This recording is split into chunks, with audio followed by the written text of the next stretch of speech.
Distinguished guests, ladies and gentlemen, good morning, good afternoon, or good evening, depending on where you are in the world. Welcome to join the webinar today. I'm Ying Qi, and I'm very glad to be the moderator of this webinar and to spend the following 2 hours with all of you. This webinar is organized by CPHI and PMAC China, sponsored by China Pharma Limited, and supported by Pharma and China Chamber of Commerce for import and export of medicines and health products. Appreciate all of your supports.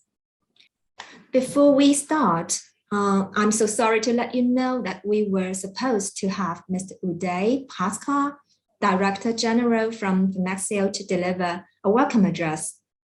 Unfortunately, due to some emergency, he's not able to join the webinar today. Apologies again, but I'm quite sure we will have the chance to meet with him in the near future. Today, we are honored to have 2 speakers to deliver our keynote speeches on hot topics.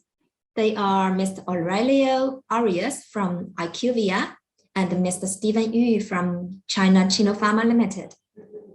After the 2 informative speeches, we will also have a panel discussion, which you cannot miss.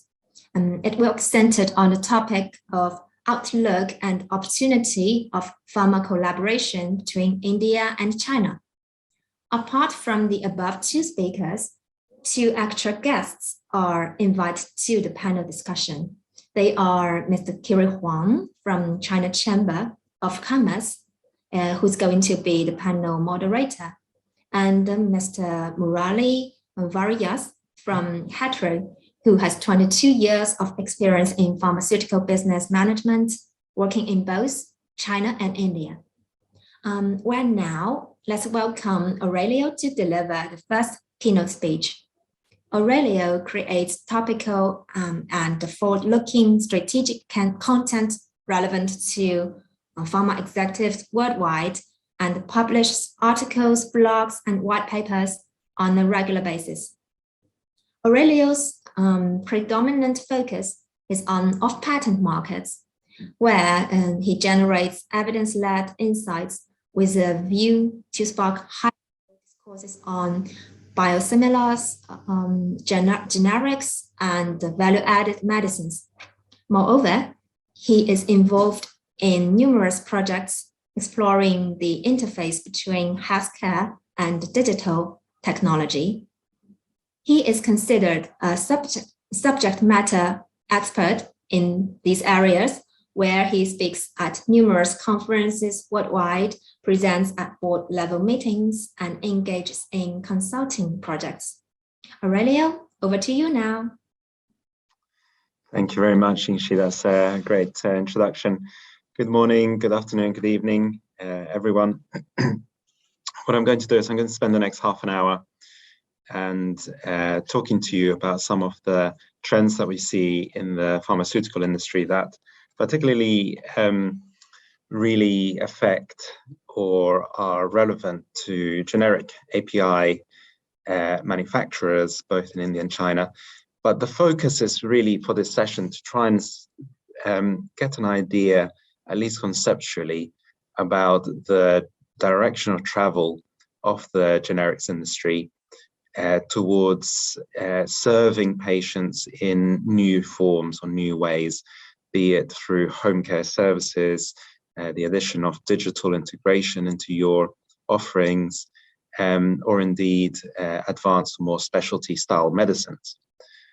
That's where I think we'll see new growth, new opportunity for generics and API manufacturers.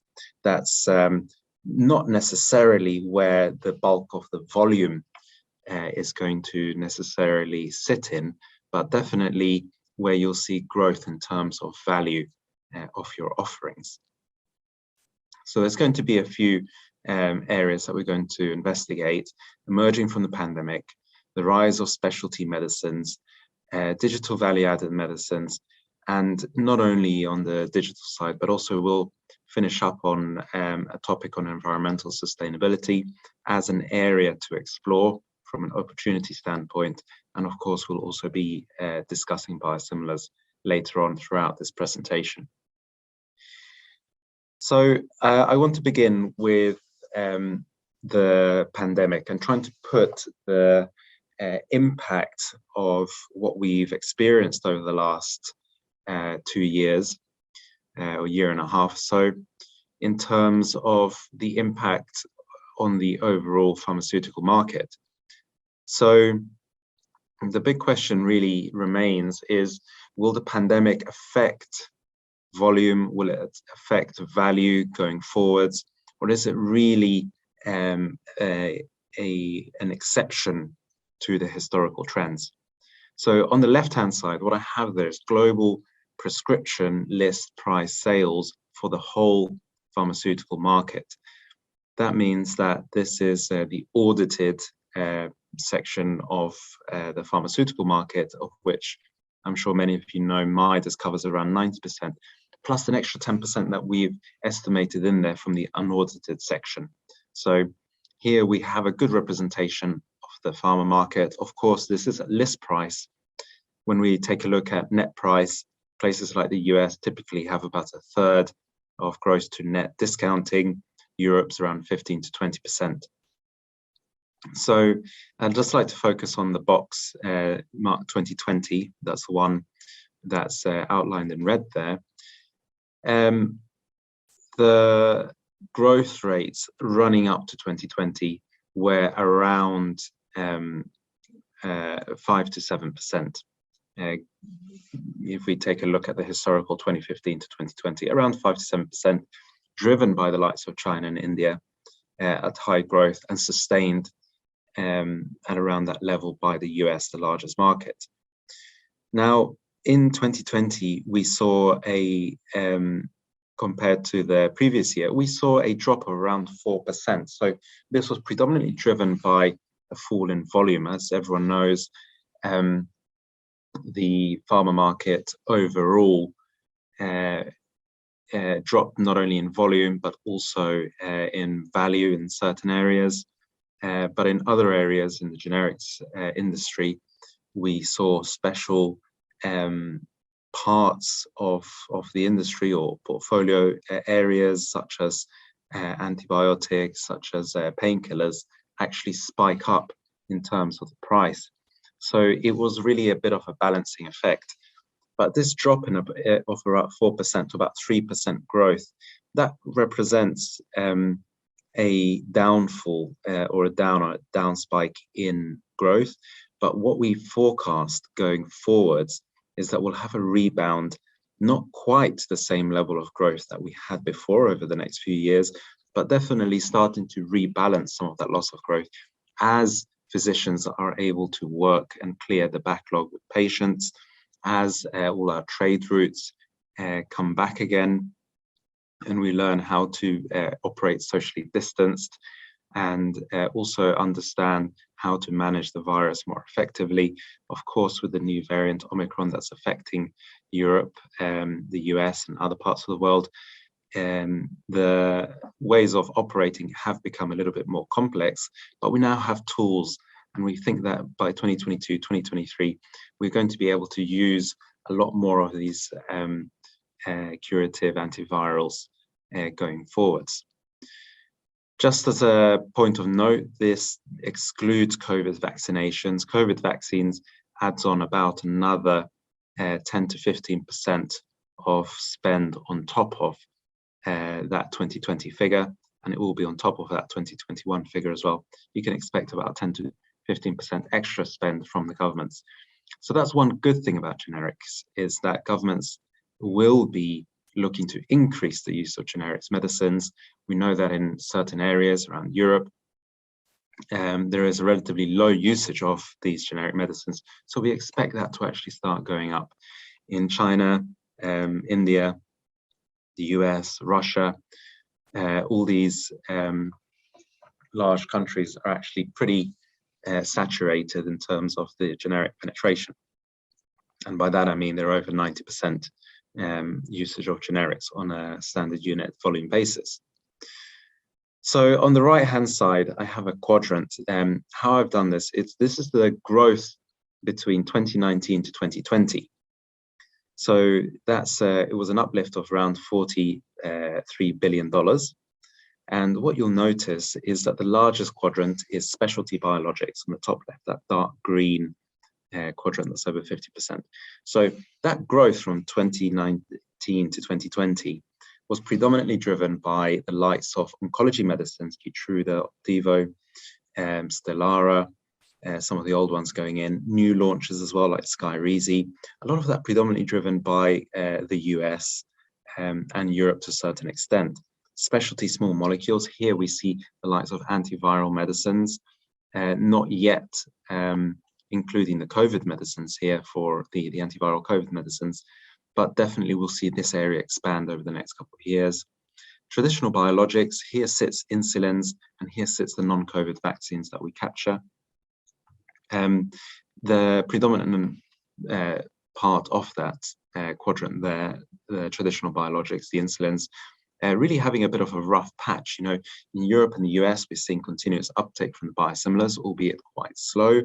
And in the likes of China, another large market for insulins, volume-based purchasing has really shown that insulins have been an area to be targeted, commonly noticed to be seen around the 50% drop in overall value from a discounting perspective for the volume-based procurement in China. So it looks like this, you know, the insulin market in China has dropped from a price perspective quite heavily due to the new policies there.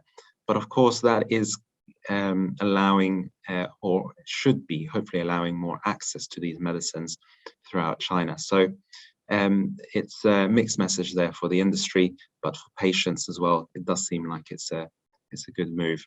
And all eyes are on the China question, the volume-based procurement. We get questions around whether European manufacturers, you know, what's the strategy of entering China from that perspective.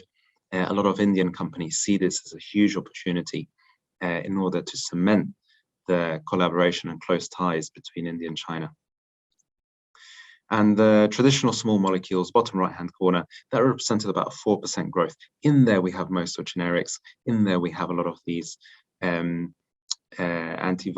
actually not so much antivirals, that would probably be in the specialty small molecules, but in there we have a lot of the antibiotics. And so here represents the smaller part of the pie, but definitely from a volume perspective, that's where the large amount of volume sits. And that's where we will be exploring over the coming 20 minutes or so. So the next slide here, we've got volume curves. Okay, so I'm going to explain on the left-hand side here. This is European volume fluctuations. So what we see is this is a standard unit. So we're counting here every pill or every vial, every ampoule that we sell into the market. I've split it between three areas. One, which is that light green line, which is for unbranded generics at the top. In the middle, we have innovative medicines. And then at the bottom, we have branded generics. Let me focus on the top left-hand curve there for unbranded generics. What we see in the gray lines, just in the background there, 2018 and 2019 volume trends. Oh, I apologize, I pressed the button. 2018, 2019 volume trends in the gray line, and the green line shows the 2020 unbranded generics. So around the March, April time, we saw a spike in volume for these unbranded generics, predominantly from stockpiling at the pharmacy level, but also at the patient level, where patients were taking longer and larger prescriptions.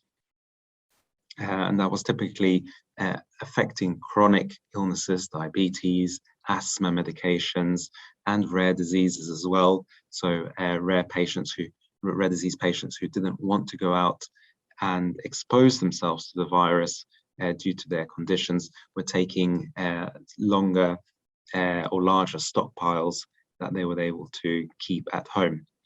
Restrictions were imposed from around March, April, all the way through to June, July. slowly different countries started increasing the number of restrictions. And so we saw that these medicines were then started to get used up. New prescribing, the dynamic market started slowing, switching medicines as well. That also decreased a lot. And we still see that the new starts and switches have stalled and haven't quite recovered back to the levels where we would have expected it prior to the pandemic. So, so if we were to take a look at the months from June, July, right through to December, we start seeing the unbranded generics, that is, of course, we start seeing that the volume starts to recover. And then the red line is what we see in 2021, that red dashed line. So it's continued to recover and is broadly where we would have expected it prior to the pandemic. So in conclusion, in Europe, unbranded generics have recovered to where we would have expected it prior to the pandemic. And so, that is a good story. We're seeing that unbranded generics really are actually driving a lot of the first line treatment care for patients, both in hospitals and in the retail sector. And the story is slightly more mixed for other geographies, but also other segments of the market. Innovative markets, for example, the orange line, we did see a spike above historical levels, just like we did with the generics. Dip again in order to rebalance and then start to recover. But if you look at that red line for the EU orange segment, so that red dashed line in the middle there, we see that it hasn't quite recovered back to where we would have expected it, where the two gray lines, 2018, 2019 pre-pandemic levels exist. As well for branded generics, that has broadly recovered to where we would have expected it to. Potentially we want to see a little bit more recovery to be confident that that's that continuous growth in volume as we had started seeing. In the US, similar patterns as well. On the top right-hand chart, you see that we see a similar pattern of the stockpiling and then the depletion of the stockpiles and then the broad recovery of volume.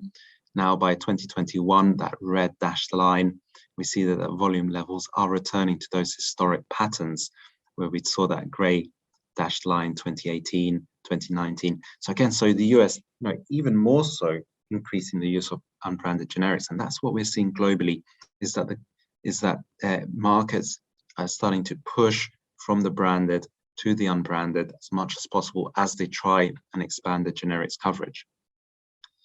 For innovative medicines, again, the US, we haven't seen that recovery happen. It's stalled, it remains slow. Again, a challenge from the switches and indeed the new starts challenging that segment of the market. So moving on now to the global generics volume and value. Generics value as a whole stands around 20% to 25% of the overall prescription market. From a volume perspective, however, it dominates.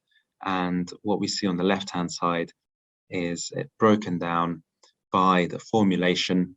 So we have the liquids, capsules, tablets that are coated, and your generic press tablets, and indeed your injectables. So on the left-hand side, I just want to focus that on the coated tablets. They are driving a lot of the volume. They are seen as ways of, offering further improvements on a lot of the medicines that are out there, and maybe even taking a look at some of the branded generics or some of the value-added medicine innovations around the coating of that tablet. But that is actually starting to increase or drive most of the growth in terms of volume perspective when we take a look at large chunks or large segmentations of the prescription pharma market. I want to focus on that injectables. Injectables not really growing from a volume perspective, but on the right-hand side, when you see the 5-year growth rate for injectables, it's actually around 5%. So injectables really driving the value, even though volume remains rather flat. And then you can contrast that with the coated tablets that were driving a lot of the volume, driving value as well from the perspective of the value side, but not entirely as fast as volume. So we can see that injectables really, from a price perspective, a very powerful segment of the market, and that's no surprise. But what I think I'd like to focus on is the area around the injectables that could be administered outside the hospital rather than inside the hospital. And now this is jumping back to the overall market. I don't have a picture for generics only here, but here we have 5-year growth rate of the injectables market as a whole. And I've split it between those that definitely require hospital administration, that is the likes of infusions, for example, and those that could be administered outside the hospital, like pre-filled syringes or auto-injector pens. So with the absence of good international data of understanding which medicines could be taken at the home, this is a proxy that we can use. And what we see is that the growth rate for those medicines that could be administered outside the hospital, especially with pre-filled syringes, really outpacing the rest of the injectables market. So home care services becoming ever important in the pandemic, as you can see on the very bottom right hand chart there. When we've got that little label saying lockdown, there is an arrow shooting up showing that subcutaneous medicines were preferred during the pandemic over intravenous for trastuzumab, for this breast cancer biologic. So what we'd seen is that the subcutaneous was preferred over the intravenous. What those sharp minds in the audiences will know is that subcutaneous is only the originator. Intravenous, predominantly biosimilars in France and indeed the rest of Europe. So what we'd seen was a move against biosimilars, preferring subcutaneous, because it not only gives the patient flexibility as to where they can be taking their medicine, but also crucially allows patients not to have to expose themselves in busy hospitals where we have a lot of cases of COVID. And of course, ever so importantly, making sure that it decreased the capacity at the hospitals, or should I say it increased capacity at the hospitals for emergency use treatments, rather than having patients going in there for their routine chemo. So they were able to take it at home, they were able to take it at pharmacy areas, depending on the country, depending on the market. And what was important is that this was a drive against biosimilars. So this is a non-economic push towards using more expensive medicines. But we see that throughout the spectrum of home care services here, is that patients are really driving as much as they can their voice to start taking their medicines away from hospital. They don't want to go in for every single routine treatment. They would prefer to have administration, diagnostics of their medicine, of the disease, taken from the home setting. And wholesalers, logistics companies, generics manufacturers are starting to enter this space in quite a big way. So I'd just like to conclude the next sort of 10 minutes, just taking a look at future growth areas that we might see within the generic sector. So this is one that's driving the market as a whole.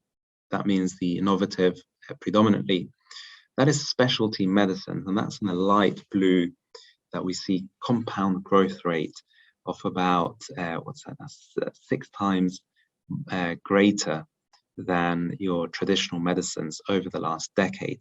That's a huge growth rate compared to traditional medicines. And here, by the way, by traditional medicines, just for our definition, we don't mean traditional Chinese medicines.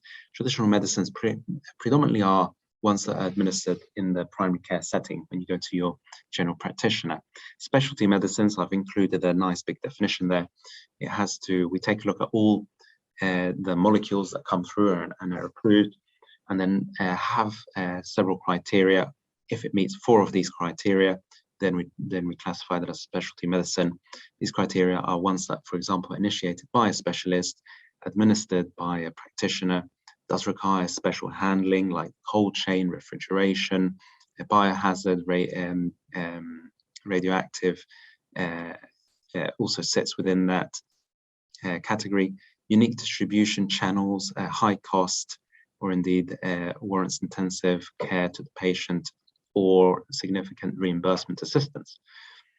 So specialty medicines are typically oncology medicines, autoimmune, maybe some antivirals in there. Traditional medicines will be your respiratory, your diabetes, your antibiotics, your painkillers. And so we can see that specialty really driving the value from a quite a significant level. What does this mean going forwards? This means that these molecules, especially those that are in the small molecule arena, are going to start trickling down into the generic space. The generics companies are going to have to operate within the specialty area at a much higher frequency. API companies will have to start developing medicines that require cold chain, that require special handling and distribution modalities. It will require things like, biohazard or high potency APIs. They're going to become more and more common.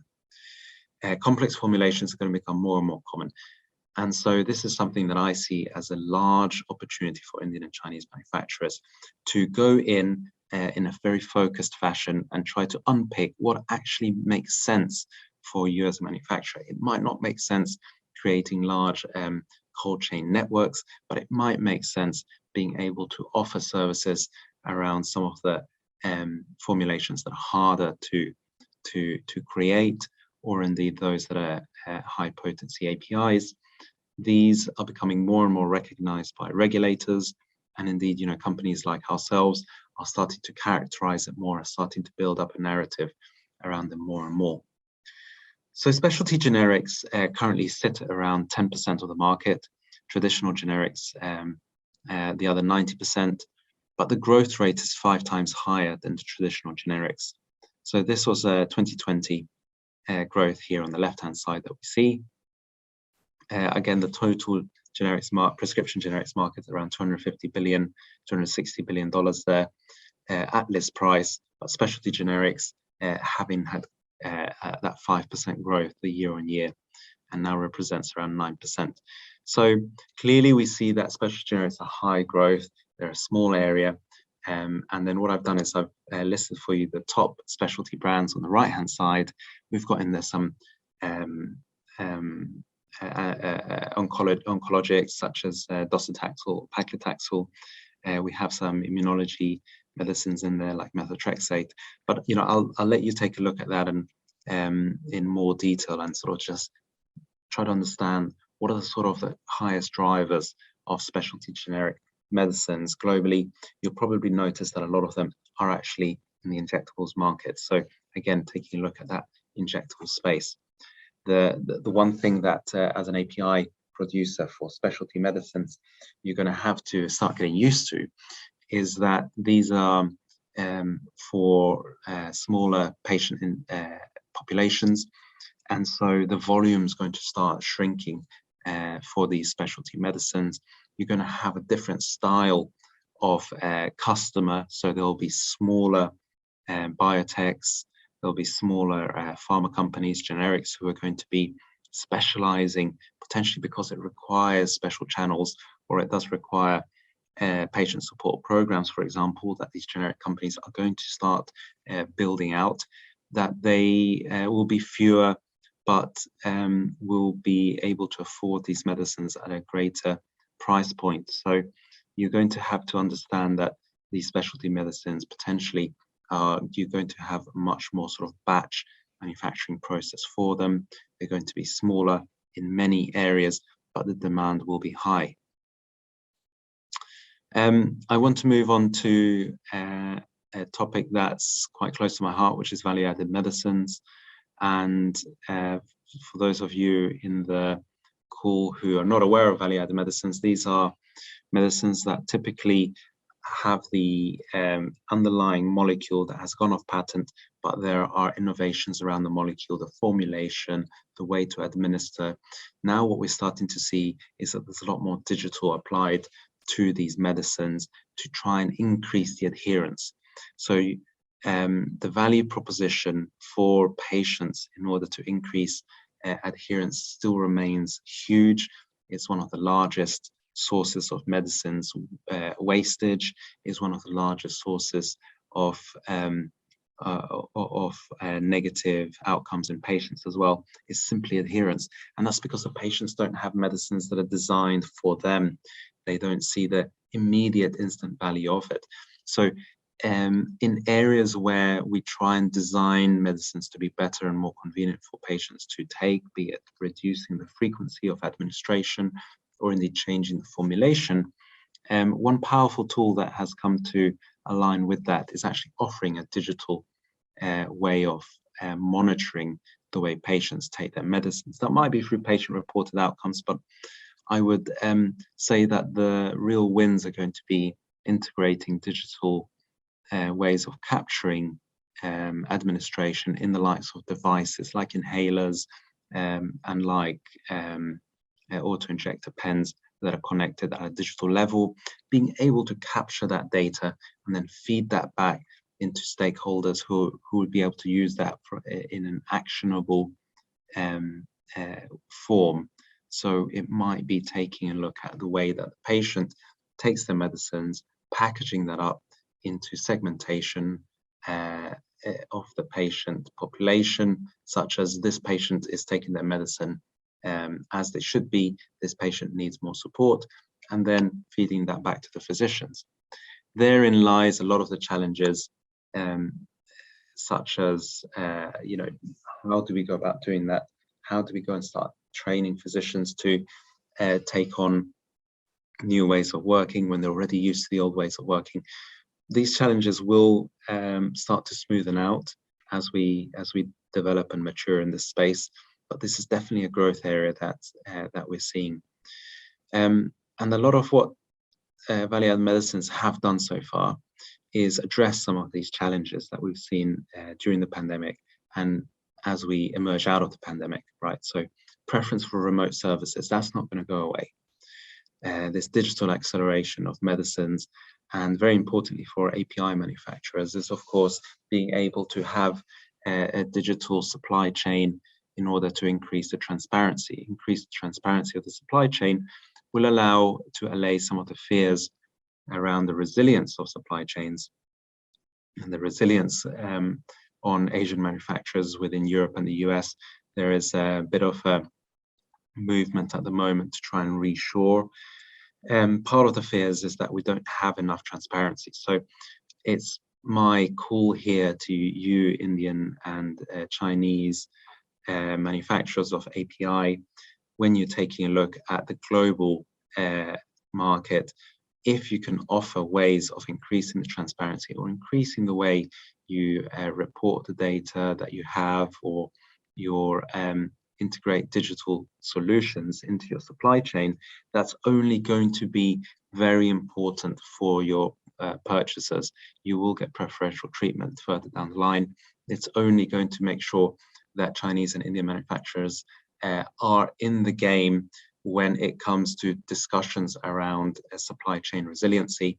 You know, you'll get politicians, you'll get policymakers that can say, look, these manufacturers of API, they are trustworthy. We know that they have several sites, different geographies, that we know that they operate to a certain standard. We can trust them, and that's what in the end, that's what Chinese manufacturers need to do, is rebuild that trust within the industry.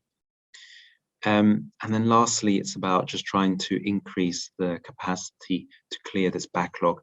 We're starting to, you know, we're continuously now seeing, especially with this Omicron variant, that ICU spots in hospitals are running at near full capacity. In some countries, they're already over capacity, and the waiting times are ever increasing, longer and longer. And this has continued to happen. So as medicines start to reduce the burden on the physician administration or visiting patients to these hospitals, as they start to reduce that, it only shows the value, the flexibility of these treatments to payers and to regulators. So I think that's the good thing, is that regulators and payers coming out of this pandemic are going to understand that they need flexibility within the supply chain. The next step, just to talk about, is that during the pandemic, we've had a lot of CNS, specifically mental health incidents increase. So anxiety, depression, that has all jumped up. You know, this is something that I think we're going to be seeing going forward. CNS is going to become a very important area for you guys. And this is not only new medicines, but old medicines as well. We're going to gain a better understanding of Alzheimer's. We're going to gain a better understanding of PTSD, of addiction, of epilepsy. All these areas that are very poorly understood are going to start. We're going to get a breakthrough through these areas, and it'd be interesting, I think, for you guys to at least investigate these sort of restricted substances that are being used in clinical trials more and more, showing quite promising effects. Some of these psychedelics, some of these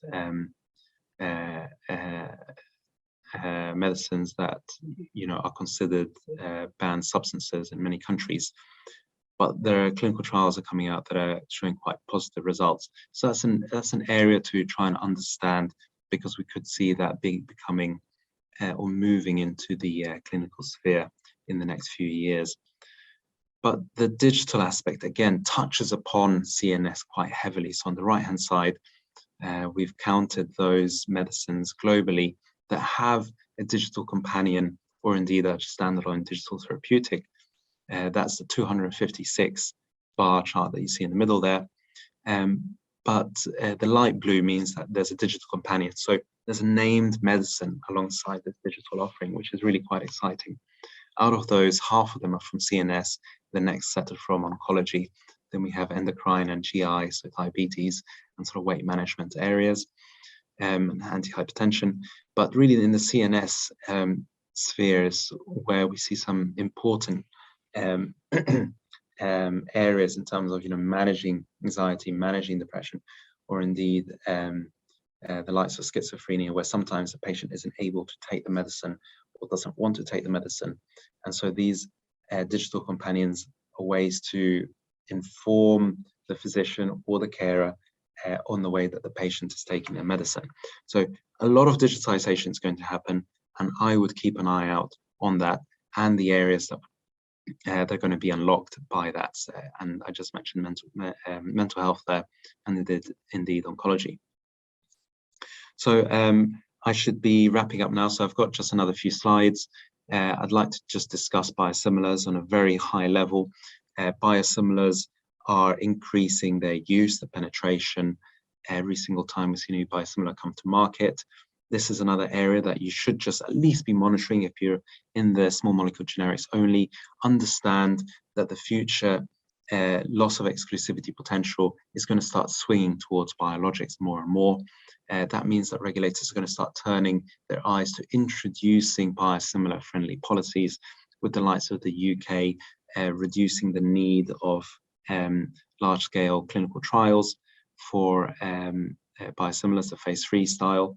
But also Germany, for example, introducing automatic substitution. You saw that there's a large list that covers pretty much all of these biosimilars. But roughly we have about 40% uptake in Europe and the US of biosimilars by the first year, 60% by year 2. And that's the sort of gold standard right now.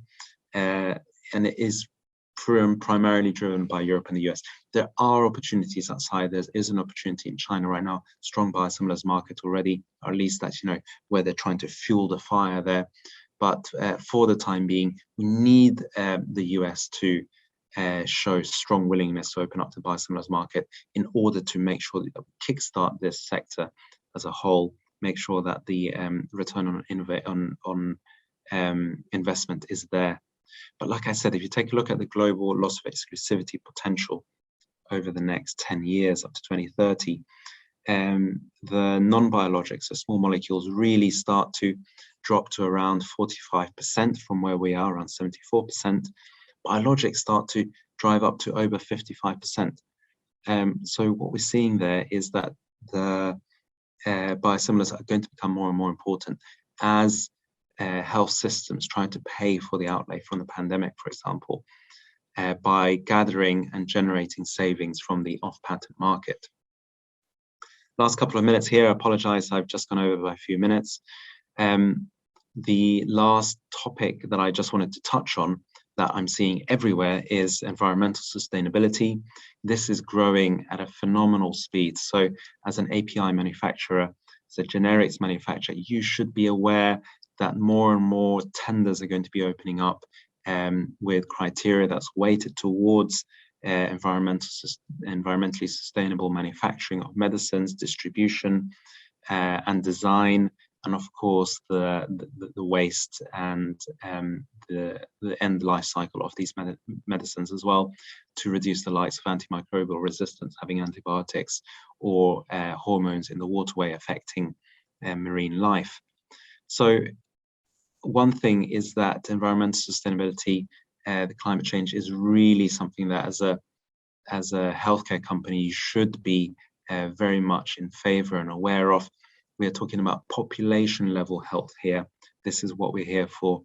And so there are many factors that affect healthcare with climate change, and also areas where pharma can affect healthcare. So this is an ever increasing growth area, and I do want you to make sure that you are aware of it and are starting to offer ways to decarbonize the upstream chain when it comes to your services, your interactions with your clients, because your clients, your customers, are going to be increasingly told by their investors to decarbonize their operations. Part of that comes from the procurement.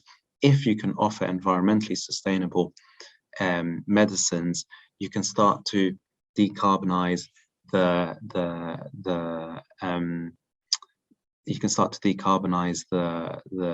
chain, or decarbonize the supply chain, the upstream value chain from a lot of these pharmaceutical companies. I see someone's drawing little arrows, thank you. But these 5 key points, these are the ones I want to finish on. There are 5 key challenges. One is that we're going to start seeing more ESG governance, more shareholder expectation on environmental sustainability. Water use and quality are going to become increasingly important. The circular economy, so understanding how to build medicines from the ground, changing the processes, the chemical processes, reducing waste, recycling towards the end, reforming the supply chain is going to be huge. Logistics manufacturers, wholesalers, API manufacturers, starting to look at where they source their renewable energy from, how much of their emission, start to generate data to be able to report on that. The number one thing is to increase transparency first, and we are going to start to see more and more environmental regulation laws come into place, such as the EU Green Deal only in 2019. It's only going to become stronger. Make sure that you have in mind a lot of these areas, because it's going to have increasing focus over the next decade. So thank you very much. I've said, have you got any questions? But we do have a panel discussion at the end, so please potentially hold your questions to the end. However, for now, I'd like to hand back to Yingxi. Thank you, Yingxi, for being patient. I hope I haven't taken up too much time in the session. Many thanks, Aurelio, for your precious insights from a global perspective. Thank you. And then please allow me to introduce our next speaker, Mr. Stephen Yu. Stephen has been working in the pharmaceutical industry for over 10 years, and currently is Director of International Trade Department of China Pharma, in charge of business development, regulatory, and supply chain management. Stephen is very professional in pharmaceutical industry dynamics, market prospects, registration key points, and drug regulations. And he has a deeper understanding of Indian manufacturers' expectations and concerns towards the China market. His topic today is imported API registration and dealing in China. Stephen, please. Thank you. Thank you, Inchi, for the introduction. And first of all, namaste to all of our Indian friends, and a advance Merry Christmas to the other corners of the world. Thank you for your time today spending with us. And Aurelio has been giving a wonderful speech in the analysis of the entire world level of the pharmaceutical industry. Actually, the entire industry is depending on your data, which is IQVIA. In the last year webinar, we have been discussed about the regulation, the detailed registration and on-site audit, what the NMPA is asking for. So this year, to have a better understanding and trying to create a healthy environment for all the players. So that's why CSC proposed this webinar together with the CCCMHPIE and the Pharma. We hope that we can push ourselves and our partners so sticking to the regulating actions towards the China market. So my presentation is going to be into two parts, registration regulations and import and the sales regulations. First, we goes to the registration regulations. So it goes three. First of all, I would like to have a brief introduction about the entire registration phases, which is for the new, especially for the new friends to understand. Before 2019, import drug license, which we are familiar with, called IDL, was there for the import API. The IDL is still there today for the formulation, but it is not there for the API today. The registration was done independently. However, with long period of queuing. So we all have the experience of the players starting the business of registration. I say starting around 2012 or 13, we need to spend 3 years minimum. That was the waiting time. And plus the reviewing and the deficiency letter issuing and responding, totally 4 to 5 years is a very common case. Then we're coming to 2019 to 2020. A new system, DMF number system, was introduced, and a platform of all the API excipients and packing material was also introduced. So all the APIs, excipients, and packing materials has to be registered on this platform and getting a customer, which is a formulator who can trigger the application to be active.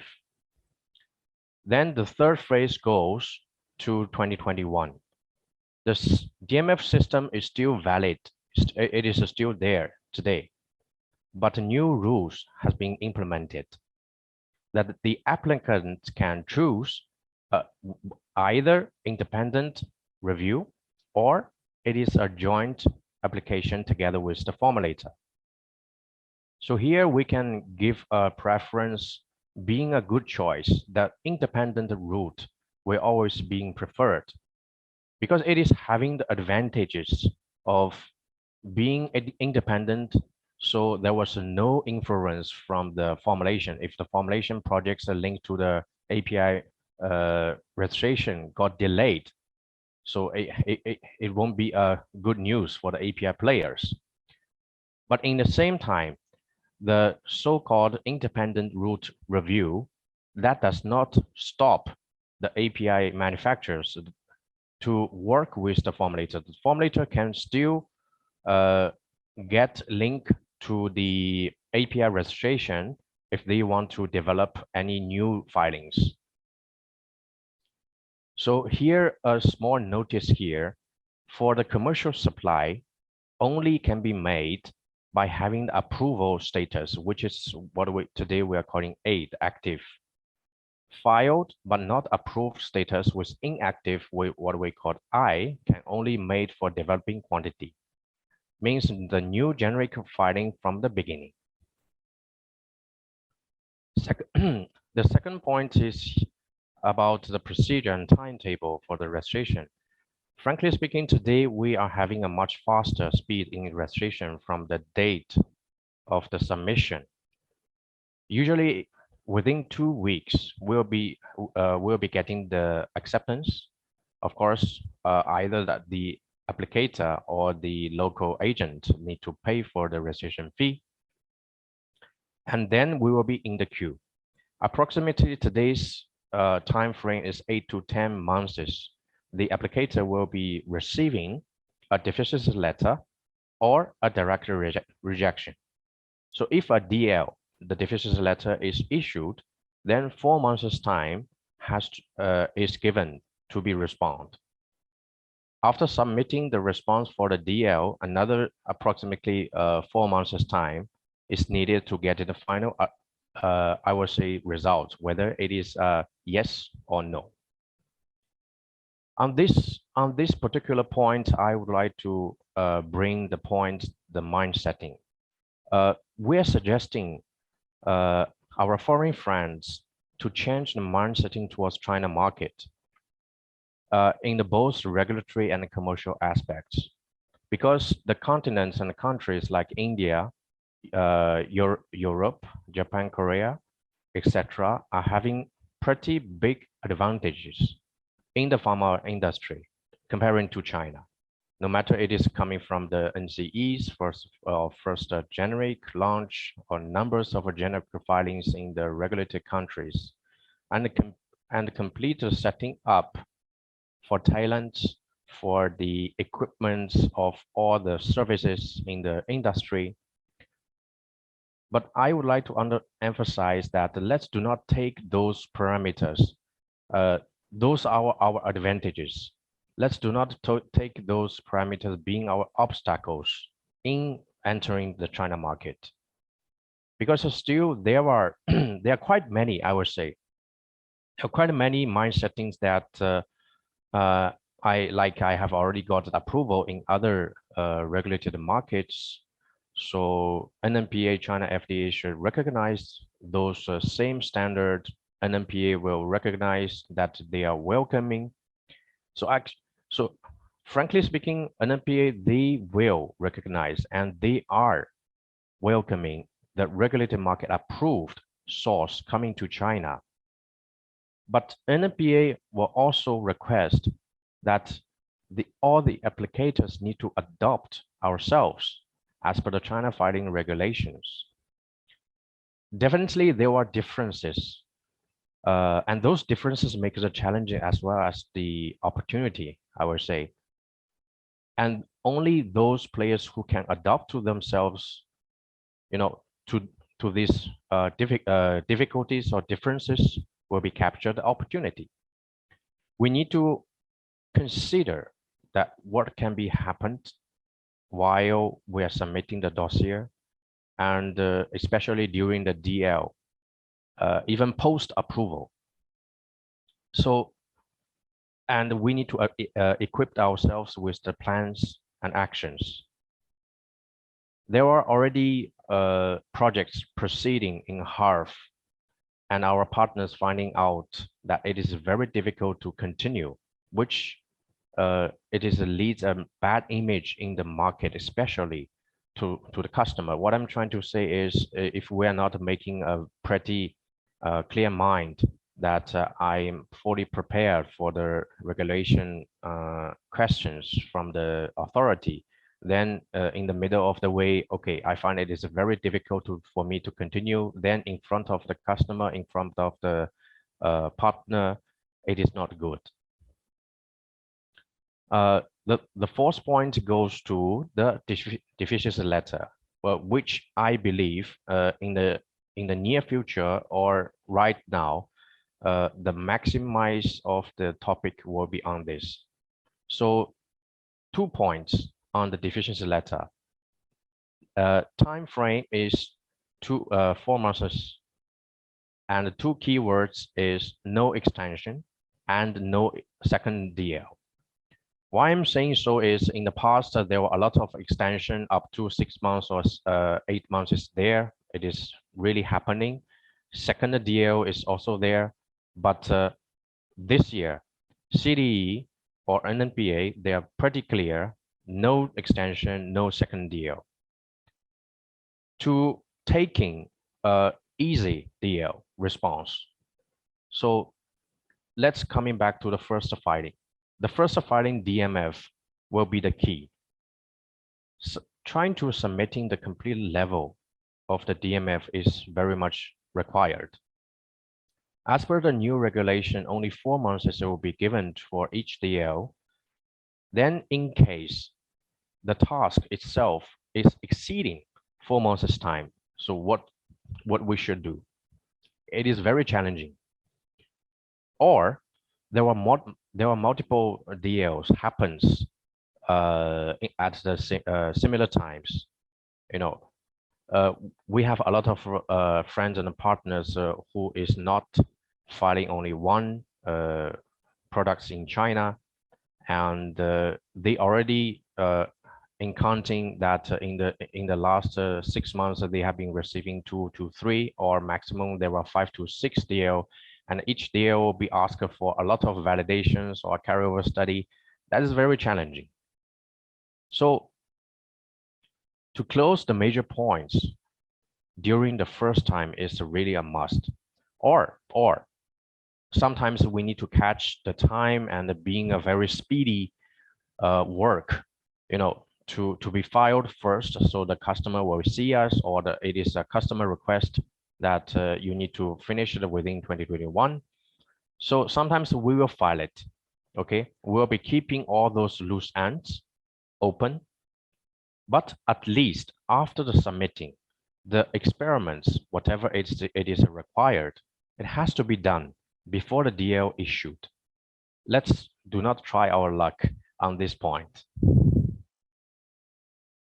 The differences on the technical points, I would say it is a nature that different authority will be having different understandings. We suggest that our foreign manufacturers must stick to the fact, or even in case by justification is okay, but certain validations or carryover study are still required, especially the requirement issued in the DL. Please follow the DL contents. In the meantime, I will also understand that CD might not be giving a very justifiable requests, or sometimes the question is too challenging. But what we need to understand is why we need to register. So what is the purpose of the registration? The purpose of the registration is to getting the approval and doing the business, selling the product in the market.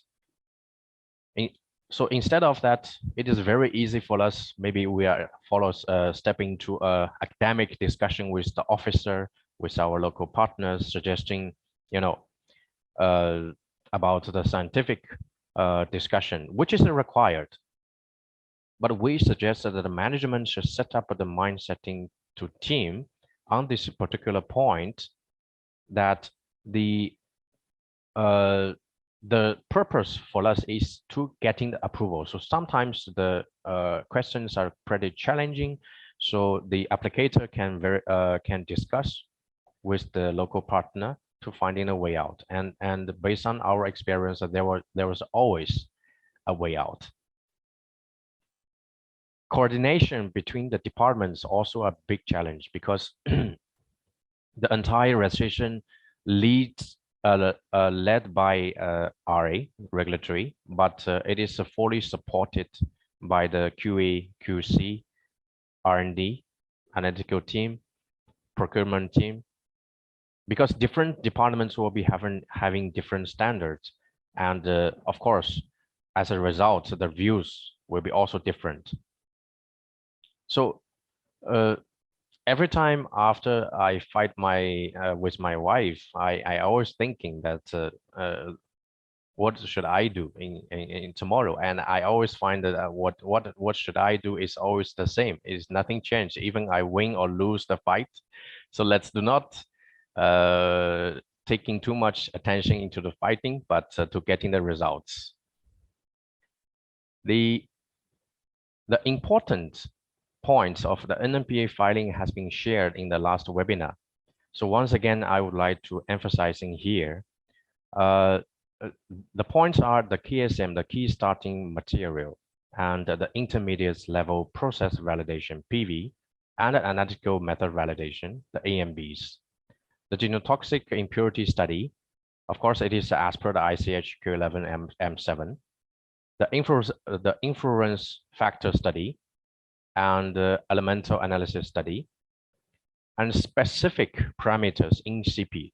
I'm taking heavy metal as a good example that nowadays, especially in Europe and other countries are follow, heavy metal is never being a routine test in a pharmacopoeia, but still in CP, it is there. So it is becoming very challenging that the products are filing in China, always the request is asking us to retain the heavy metal, which is conflict about almost the major manufacturers, the API manufacturer who is having a universal spec for the entire world.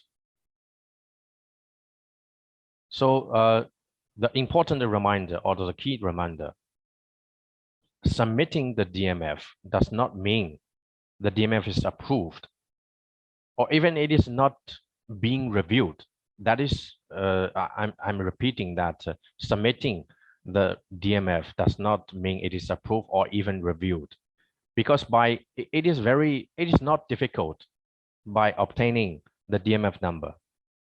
NMPA will be just making a formality check for the DMF, whether all sections from module 1 to module 4 are there and with some contents. But what kind of contents and what kind of details, whether they are logical, reasonable, they are not checking at that stage. And they are just giving you the DMF number. So, and the actual review will only begin when the CDE, the Central Drug Evaluation Bureau work starts, which means at least 8 to 10 months after the submission as per today's scenario.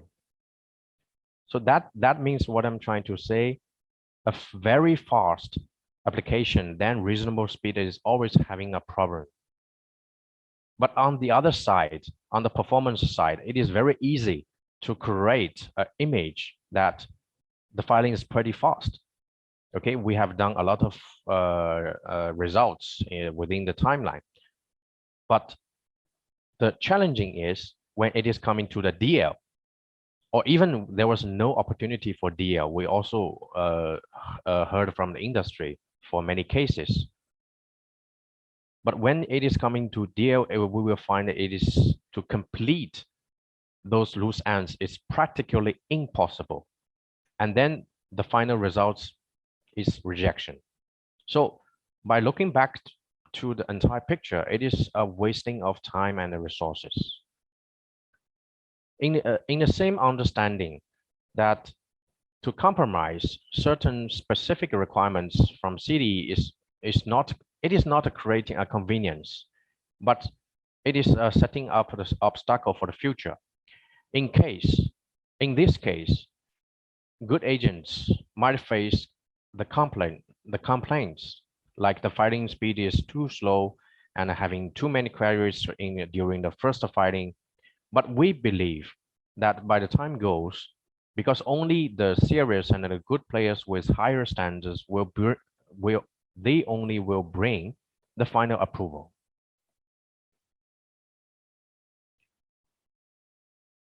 The next session, it goes to on the commercial part. So first of all, the regulation requirements from government are developing. So frankly speaking, there was a big revolution on the import API port recording worker, among which the custom and the local FDA information sharing and connection is the most important point. In the past, there was a lot of non-regulated actions manipulating has been happened. But I would say today it becomes very, very difficult. The first point goes the document constantness, or we can call it a uniform of the documentation information. According to the current drug import law, I'm taking Shanghai, the CSC looks in Shanghai. I'm taking Shanghai port for example. When we are importing one consignment of API, the PO, the COA, the packing list, invoice, certificate of origin, COO, AW, etc. Each and every shipping document will be reviewed and verified one by one by custom and port FDA. Only after that, the drug import custom clearance, which is a very important document, will be issued by the port FDA, and only by holding it, this drug import custom clearance, only by holding these documents, the consignment can be cleared. So here, the point is the biggest differences comparing to before is the original COO is required to issue the original drug import custom clearance. Earlier, the digital version, even it is a drafting version, we can buy sometimes, in advance, especially when it is coming to air shipment. Second point is the company name filed. The discrepancy between the company name filed in CDE and on the shipping documents, and sometimes even on the stamp, that will all create the problem. I'm describing in a very detailed way. So but talking back, it is very common for the overseas companies to having a subsidiary, or during the process there will be merger and acquisition happens. So the company name, addresses, or even the expression of the company name as addresses will be always changing. So hence we need to pay a very special attention to this part, either on the stamp or on the documents. It should be in line with all the documents like the GMP, like the drug license. And it is very important to update partner for any new changes happens. In general, the FDA officer will follow the CDE published company name as a benchmark for approving the importing. So I'm taking a live case in our business. Even the differences of the PVT LTD and the full spelling of private limited, that even creates a stuck of the custom clearance. Officer refused to give the clearance unless until we are filing an administration change in the city. And finally, we have to filing this administration change, even it is a very stupid differences. The third point goes to the second point goes to the working standards and impurities. Earlier, whatever we can send by courier or express, it is all open, it is very easy.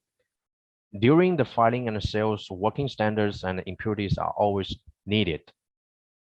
So in common, the understanding is as long as the API DMF number is already registered in CDE, so the import work for working standards and impurities will be having no problem. But actually, the one-time import permission is still needed to complete the import port recording work for these working standard and impurities as well.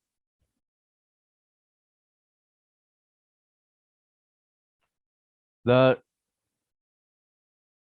labels, the point 3. The specific case is the Chinese product label. and the manufacturing origin label. These are the two labels which is not requested in the drug regulation. However, as per the practical customer requirements, if it is discovered that these two labels are not there, a corrective action on the label will be asked. And a corrective action means a longer time in the clearance and more expenses are needed. So approximately any corrective action that will be taking minimum 1 to 2 weeks. And for any consignment to delaying for 1 or 2 weeks, the business front, there will be a loss and there was an increase of time and the expenses on the customer end. The DG consignment. DG means the dangerous goods. Because here we are talking about the majorly the chemical synthesis APIs, so they're also classified as chemicals. So as a result, it is also regulated by the DG chemicals rules in China. Here, the challenging we are facing is the same API might not be classified as a DG in the foreign countries, but in China it is. So some of the consignment shipped by the challenging is when it is not a DG in the foreign countries. So people will be understand that it can be courier or shipping in any way, but by courier or by express, that will be facing the trouble because the DG, it cannot be shipped by courier. The live case is once the DG is done by courier, it will be again stopped at the port, and the consequences to be either to be returned or to be destroyed. So before the shipping out, please double check with the local partner whether it is a DG in China, and accordingly, what kind of measurements has to be taken. The last point goes to the COO, the certificate of origin. So that is also today's drama queen, I would say, in the entire import process. Being one of the documents needed for the port recording work, the COO always being the last documents acquired during the exports procedures. Because most of the consignments, once it is shipping out, or at least the AWB is getting, then the shippers is in the position to apply for the COO. But it is always happening that, especially for the air shipment, the consignments are already reached the destination port, but the COO is yet still under progressing for issue. And talking to today's COVID, the efficiency of all the countries' government to issuing any documents, that will be much longer. So it will not only add storage cost, but also there was only 14 days, 14 days prescriptive period will be at a very strong tense. In the extreme case, due to the COO unavailability, the port recording work will be not done yet, and the 14 days period has been expired. A huge demurrage will be occurred.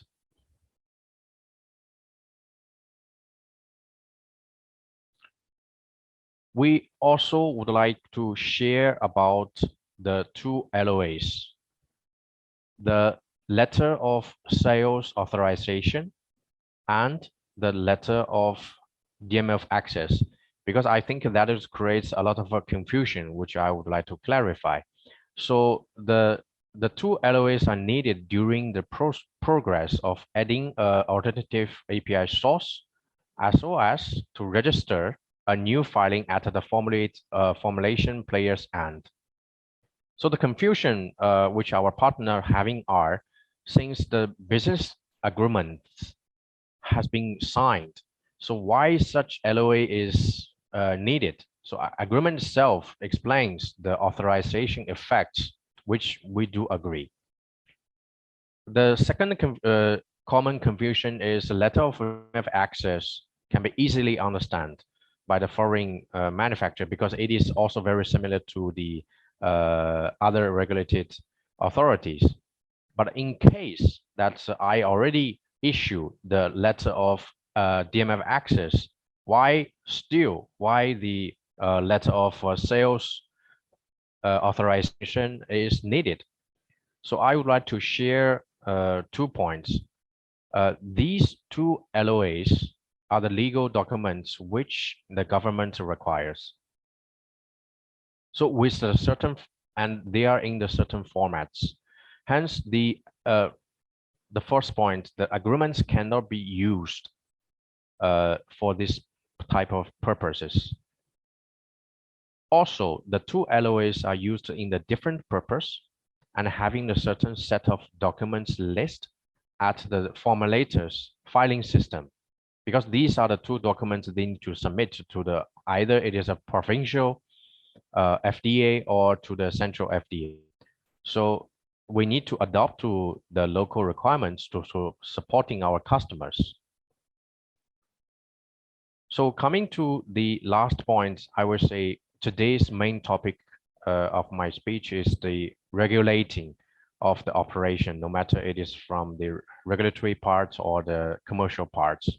The most importance lays in the concept of the marketing and the sales strategy according to the local market dynamics. China market character is, first of all, it is volume-based, especially after the centralized procurement system has been introduced. The huge volume, and sometimes it is always multiple of times the volume than the other markets, is the key for the foreign manufacturers who is targeting on China market. But I do agree that to a manufacturer that the volume and the profits are equally important. So it is very important that it's up to from the different markets what you want and which should be targeted on priority.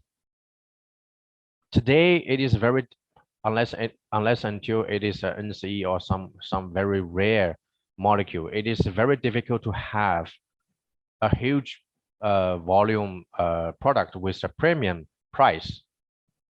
And even if such price exists, we are talking about the import APIs and formulations. It is very difficult for an import source to sell in the market.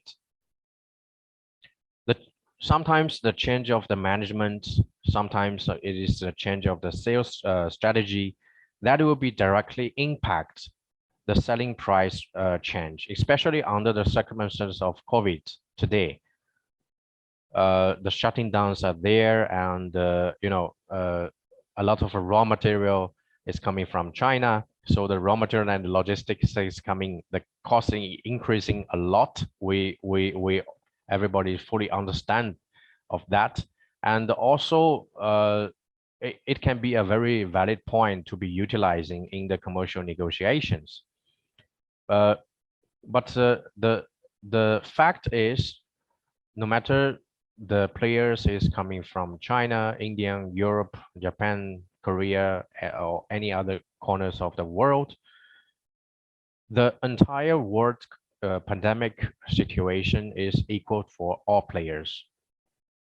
So coming back to the competitiveness, we still need to look at the market dynamics. In our case, in CSC's experience, that in case that our partner is supporting us with the prevailing price in the China market, then we are able to getting more than 50% of the general market share. So we are strongly suggesting that the foreign players to having a long-term vision towards the China market, because China markets, you can find some premium products, but that is not the majority. Under the condition of the quality consistency evaluation and the centralized procurement system, the formulator will be, I would say, they won't give the second chance to the API source in case there was a big issue. in terms of quality, in terms of supply, stable supply, and the price.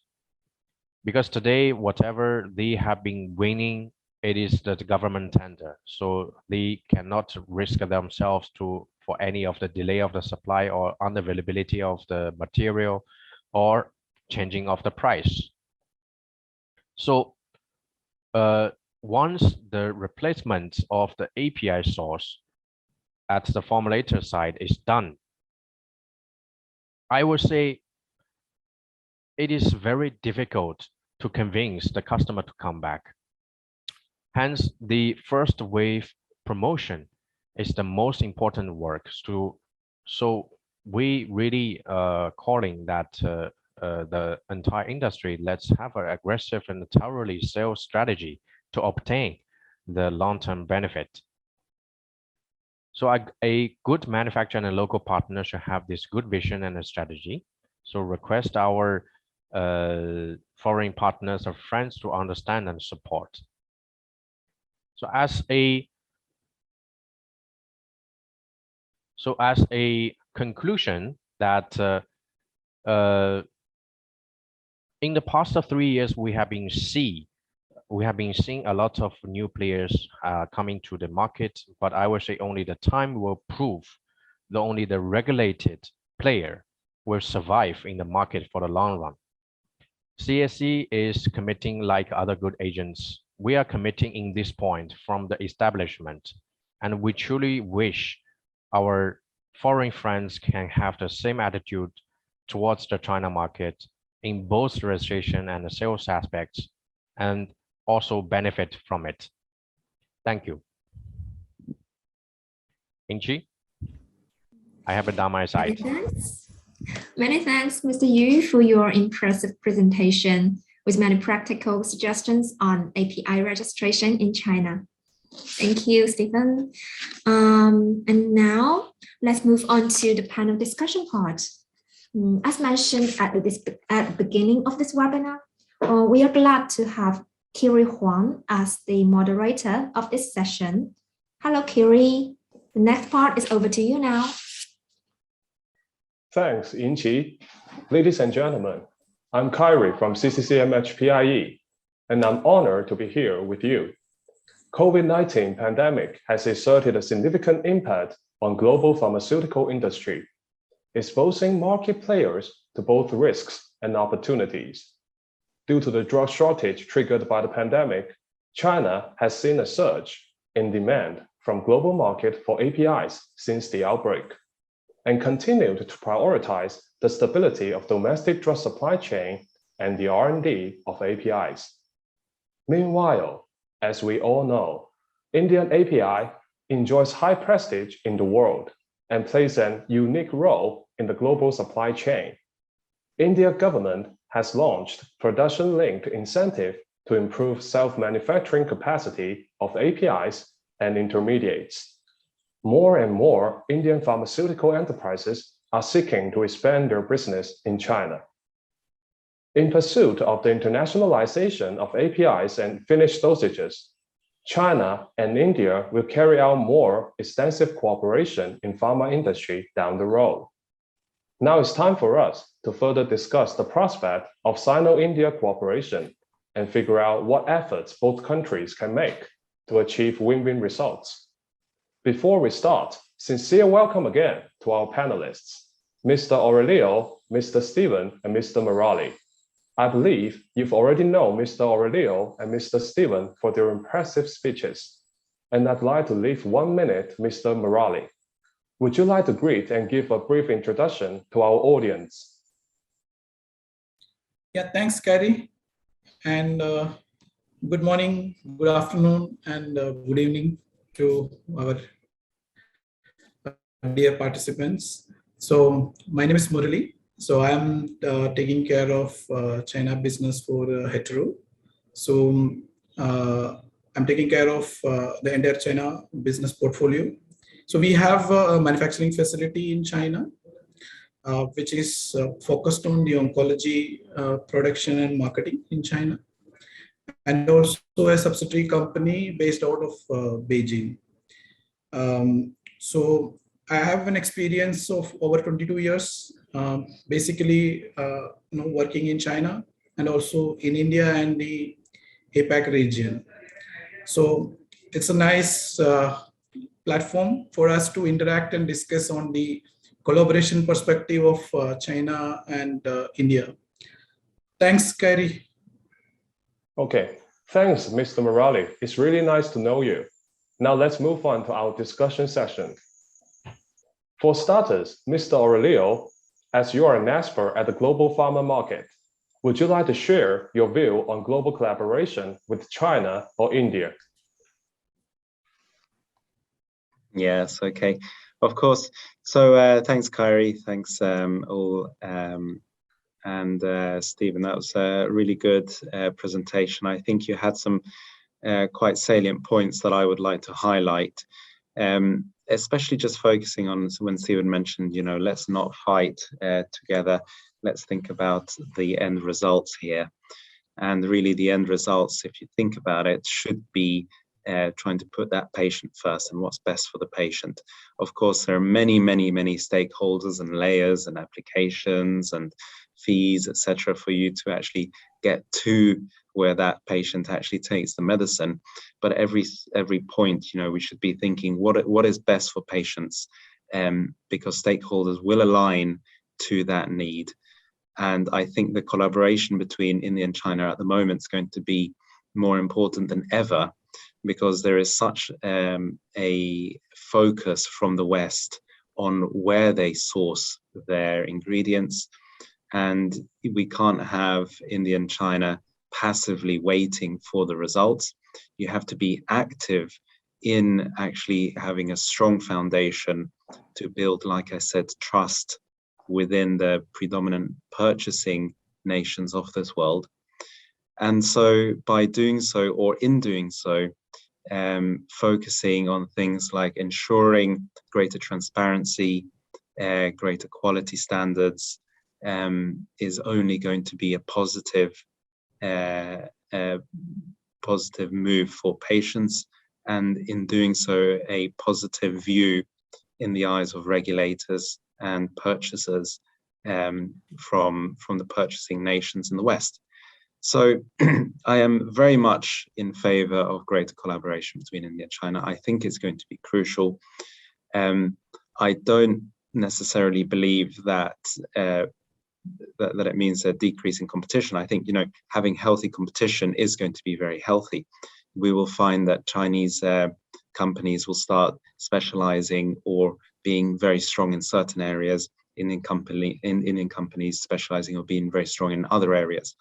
And this sort of healthy collaboration, healthy competition is only going to strengthen the global output of medicines at a time when the whole world needs this, needs this support, especially from your two countries. So yes, I purely believe to the core that we need greater collaboration. I do think that we should think, like Stephen said, about the end results. And I think that's going to be a driving guidance when we look forwards over the next sort of 5-10 years. Thank you, Kyrie. Oh, okay, thank you, Mr. Aurelio. Next, I will come to Mr. Stephen.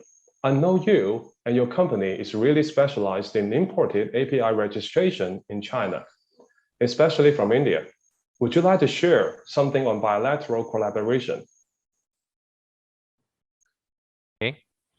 So I would say it is a very broad question, and the changes of the policies of the recent 3 years from the NMPA China government is big, we have to say. But when we are seeing the purpose of it, so why all these policy changes, it is to establish and create a more healthy and better environment for all the players. So I would say only I'm repeating the sentence in my speech, that only the regulating players can surviving in the long run. And today, the China API market, it is already becoming the biggest next emerging market in the entire world. So the the policies can also showing the Chinese government attitude towards it. And very recently, I think 1 or 2 months back, the Chinese government has been establishing the developing and regulating the, what do we call it, the developed and healthy API industry policy.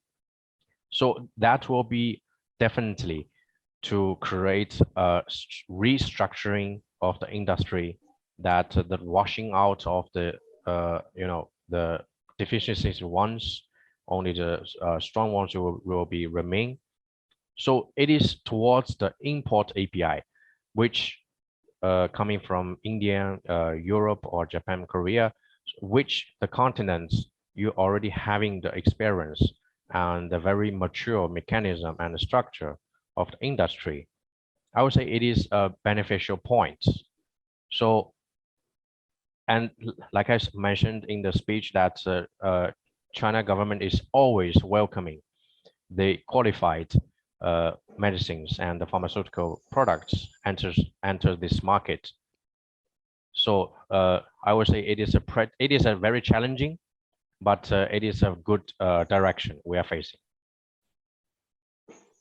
Thank you, Mr. Stephen. And Mr. Murali, can't wait to hear your experience and opinion sharing. Please get started. Good. So I'd like to start from where Aurelio and Stephen has ended. One is a healthy competition, which is the need of the hour, and then comes to the regulatory challenges. So just to explain the collaboration between these two countries, as all of us know, India and China are the largest economies and two pillars in the Asian continent. So, and contributing to the world at large. So in not only in terms of pharmaceutical, but in terms of several other industry areas, where these are great contribution is happening between this country.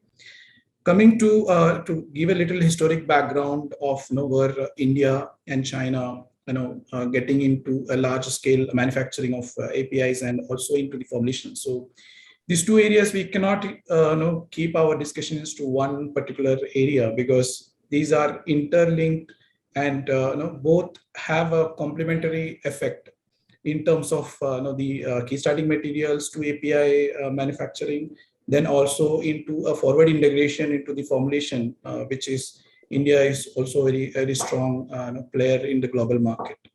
So if you look at India pharmaceutical industry, which has grown actually from 1970 to strength by broadening the scope and depending on the large skill set and moving into the industry value chain.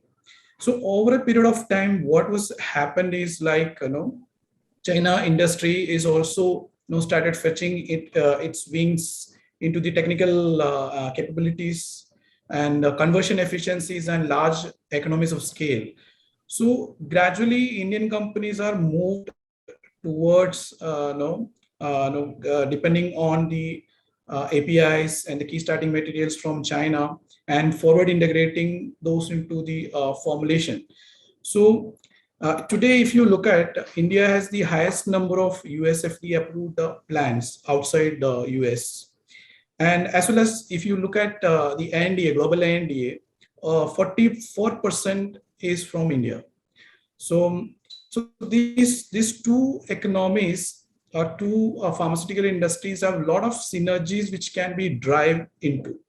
And as Aurelio mentioned, like when you say that one, there is definitely going to be the competition, right? The how we can bring those competition, even if you forget about two countries, within the one country itself, the different players, different manufacturers, different competitors,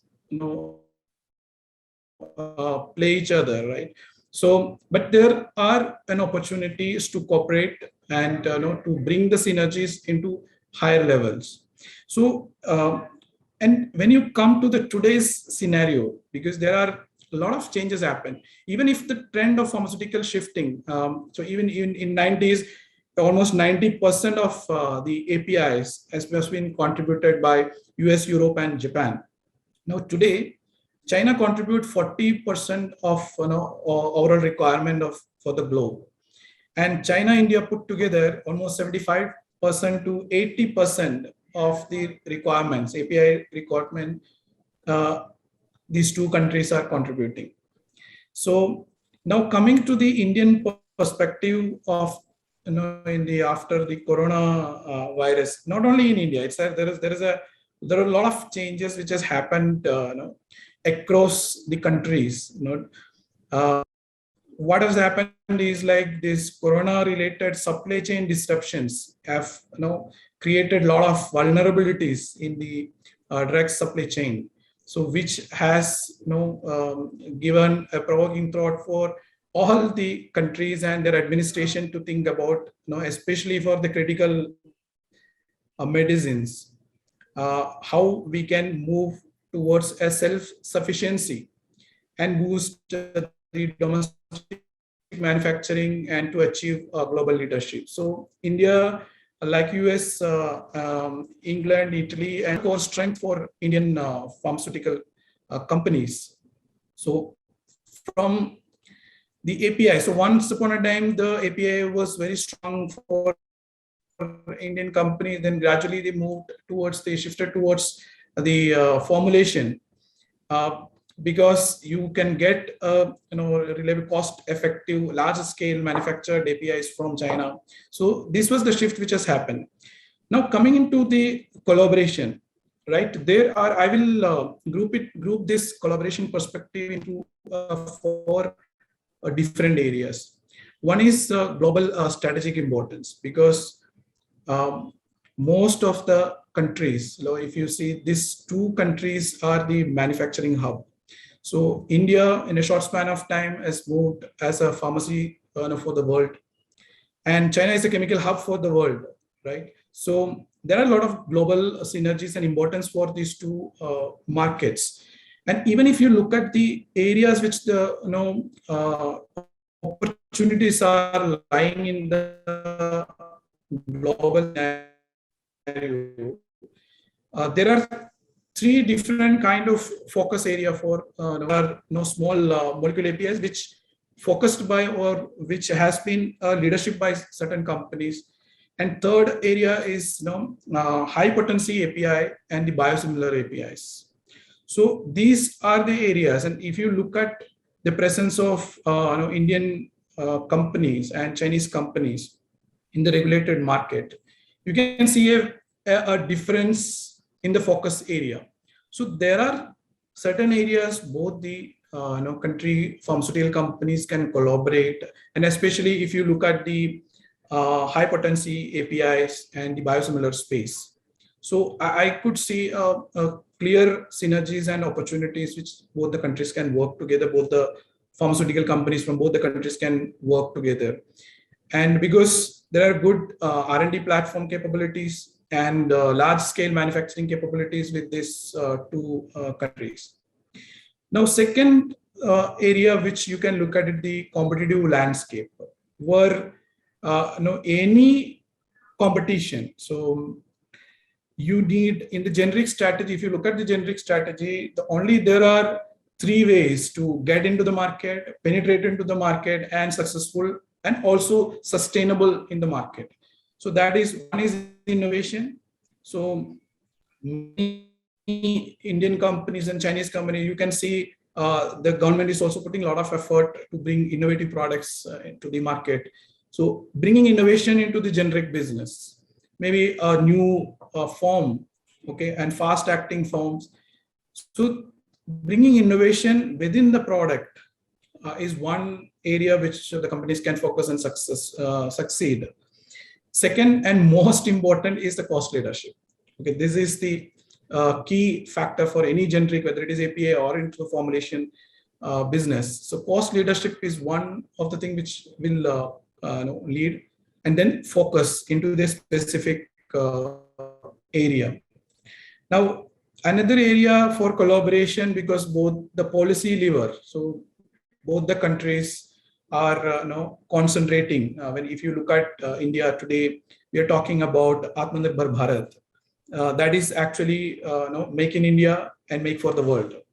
So there are opportunities to collaborate. So, and at the same time, because learning from the experiences of what COVID-19 has brought into the supply chain. So that has created, a more focus. Most of the countries just wanted to focus and get more self-reliant, especially in the critical medicines. And China is also focusing on Made in China 2025, which is the pharmaceutical is one of the strategic industry for China government. Then the other area is competition. So this I bring again the point what Aurelio has mentioned, like healthy competition. We cannot avoid competition, right? Competition will be there and has to be there. So, but there are areas which the companies can cooperate, So there will be a competition where you have compete in the domestic market. You can compete in one area, but you may need to cooperate with the other countries. You can see the many bigger MNCs where you feel like in older days it was competing each other to different market and moving market after market, are contributing or collaborating, making strategic ventures, and entities which joint venture facilities to just cater into the common objective. So that's all my point, Kyrie. Thank you. Thank you, Mr. Murali, for his sharing. Then we've got several questions open for your discussion. First of all, what do you think of the prospect of Sino-India cooperation on the API sector? Maybe we can start answering this question from Mr. Aurelio, and if anyone have any ideas to share, just feel free to jump in. Thanks, Kyrie. Yeah, I mean, I want to, I guess, echo what Murali was mentioning earlier. I think he was very much talking about collaboration there, and I maybe want to also scale back a little bit, just to take a big picture on the view of what's happening within the API industry. So Murali is right in saying that India's the pharmacy of the world and China's the chemical engine of the world. That's not going to necessarily change with the global shift towards specialty medicines, the global shift towards home care, and the global shift towards maybe, or the West looking to reshore some of these operations. It might definitely affect the high value segments, low volume segments. But if you take a look at what patients are really taking and at the volume that they're taking, 99%, or maybe not 99, let's say 90% of the medicines that have been taken around the world are large quantities of antibiotics, of painkillers, of anti-diabetic medicines. And that's not really going to change over the next few years.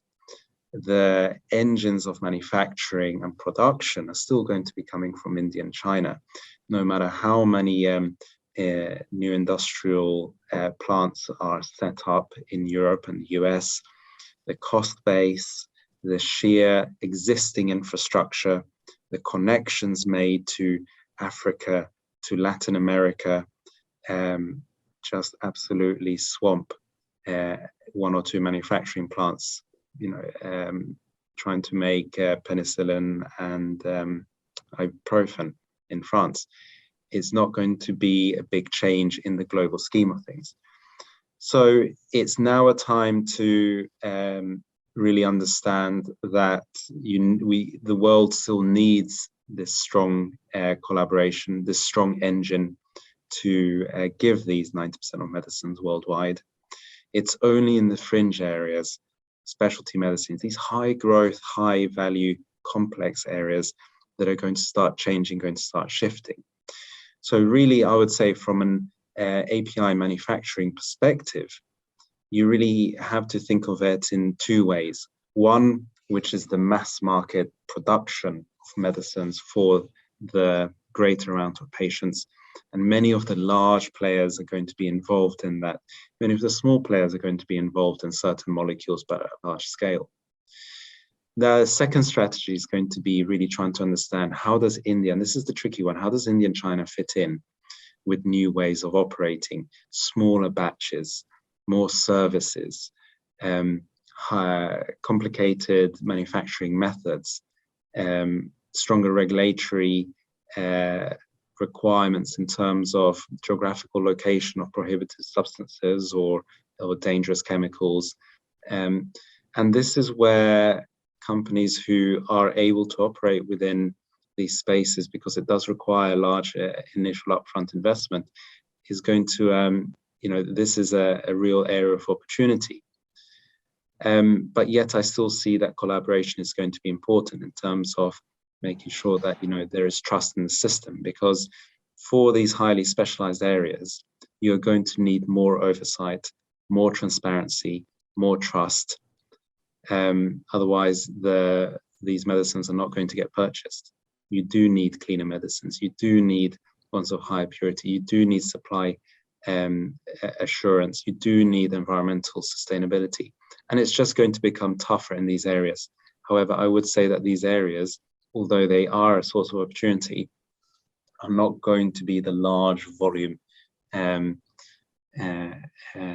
mass market style medicines. And I think that's very important to understand there, that although we are talking about a shifting world, you shouldn't be too worried. You should just make sure that you understand the strengths of your own company, and within that, try and form this collaboration, because that synergy and that collaboration between Indian and Chinese industry is world leading at the moment, and it's only going to get stronger as both countries sort of grow strength by strength. But yes, so I think that's where I'd like to hand over back to you, Kyrie. Okay. Thank you, Mr. Aurelio, for your sharing. Mr. Stephen, what's your opinion on this matter? I have replied the question in my opening speeches, so I do not have other points to say on this particular topic. Kyrie. Okay. Yeah. Okay. Thank you, Mr. Stephen. Now it's Mr. Murali's turn. Do you have any thoughts in mind? I echo the same, sentiment what Aurelio has expressed, because we have to look at the current scenario. So what was in the past, which is not going to lead us to the future. So we have to see the realities of today, where the after the COVID, or maybe we are still not out of the scenario. So these supply disruptions and the transparency and ensuring the supplies, when we are getting into any engagement, it's paramount. And when you look at the opportunities, the Sino-India corporations, what we are talking about, if in Chinese perspective, actually there are three areas where it can be focused. One is like increased presence in the high potency API and biosimilar in the regulated market. If you see, Chinese companies are well penetrated and strong players in that segment into the non-regulated and domestic market. So which is domestic is one of the, that is an advantage for both India and China, because the domestic consumption is also a very, very huge market. If you see the difference between the export and the import, so almost 40 to 60% in ratio in both the countries. So that itself is a good boost for the industry. And second area where the company can concentrate on the small molecule, but product level leaderships, because focusing on certain products, because that now most of the West also looking for a sustainable model, right? Because where these supplies are ensured, costs are in control. So because many of this expenditure has been taken by the respective governments of the country and the insurance system. So how can you reduce the burden? Because because of the pandemic, there are a lot of liabilities which most of these companies, most of the countries are going through. So that is one area, where the CMO opportunities are laying out. And then another is commodity API, again, focusing on the regulated markets. So for Indian companies, again, this space, even though they have a strong presence in the regulated market for highly specialized high potent APIs, and also for the biosimilar, but there is enormous opportunity to scale up those things. So both the side can cooperate on this part. Maybe he can compete in the domestic space and then can leverage their synergies into the global market and supporting the other countries. So getting the supplies in time, and there will not be any further disruption in the supply chain and value adds. Okay. The second question is, globally, a large number of pharma companies are developing CRO and CMO business. What do you think can be the opportunities and challenges of APIs in the global market, especially between India and China? Let's start with Mr. Aurelio. Yep. Yeah, so I think, the rise of CMOs and CROs is really a symptom of the fact that healthcare is becoming more complex and the need to have specialized service delivery at every point. So, we need more companies, such as our company IQVIA, to actually go out and really understand how to run decentralized virtual trials, how to set up prime sites and special hospitals for cell and gene therapy medications. The nature of care is evolving. It's becoming a lot more complex. We need CDMOs to actually go out and manufacture these highly complex medicines that necessarily a pharma company can't necessarily do themselves anymore. So it's the nature of the business that we are shifting towards more of a service style industry. Now, what that means, particularly for India, China, is that again, your clients are potentially going to be they're going to be changing a little bit. It's not just going to be about trying to sell in bulk to wholesalers. And like I mentioned before, majority of the business is still going to be there, but a lot of the new opportunities are going to come from smaller players, biotechs who are very lean, who only have one asset, who want to have batch, who want to have services, who don't have the capacity to have sterile conditions, so they want everything to be sterile from the word go. So packaging is very important. They also have shareholders who require from them certain environmental standards. And so all these areas are going to be very niche. And what it means for Indian and Chinese companies is that the offerings that you're going to have to create for the future company who's going to be coming to you are just going to be different. They are going to you are going to be required to start adopting technology in a larger way to be able to have greater transparency. And I think it all goes back down to that, forming those partnerships with smaller players. So it's just going to be more complex. Everyone's going to have individual personal needs as to how they want their medicines, what formulation, where they want it shipped, and all these interplaying areas are just going to become a lot more fragmented. So in many ways, it's up to in these Indian Chinese manufacturers to be able to rise up to the challenge and say, yes, we can offer these.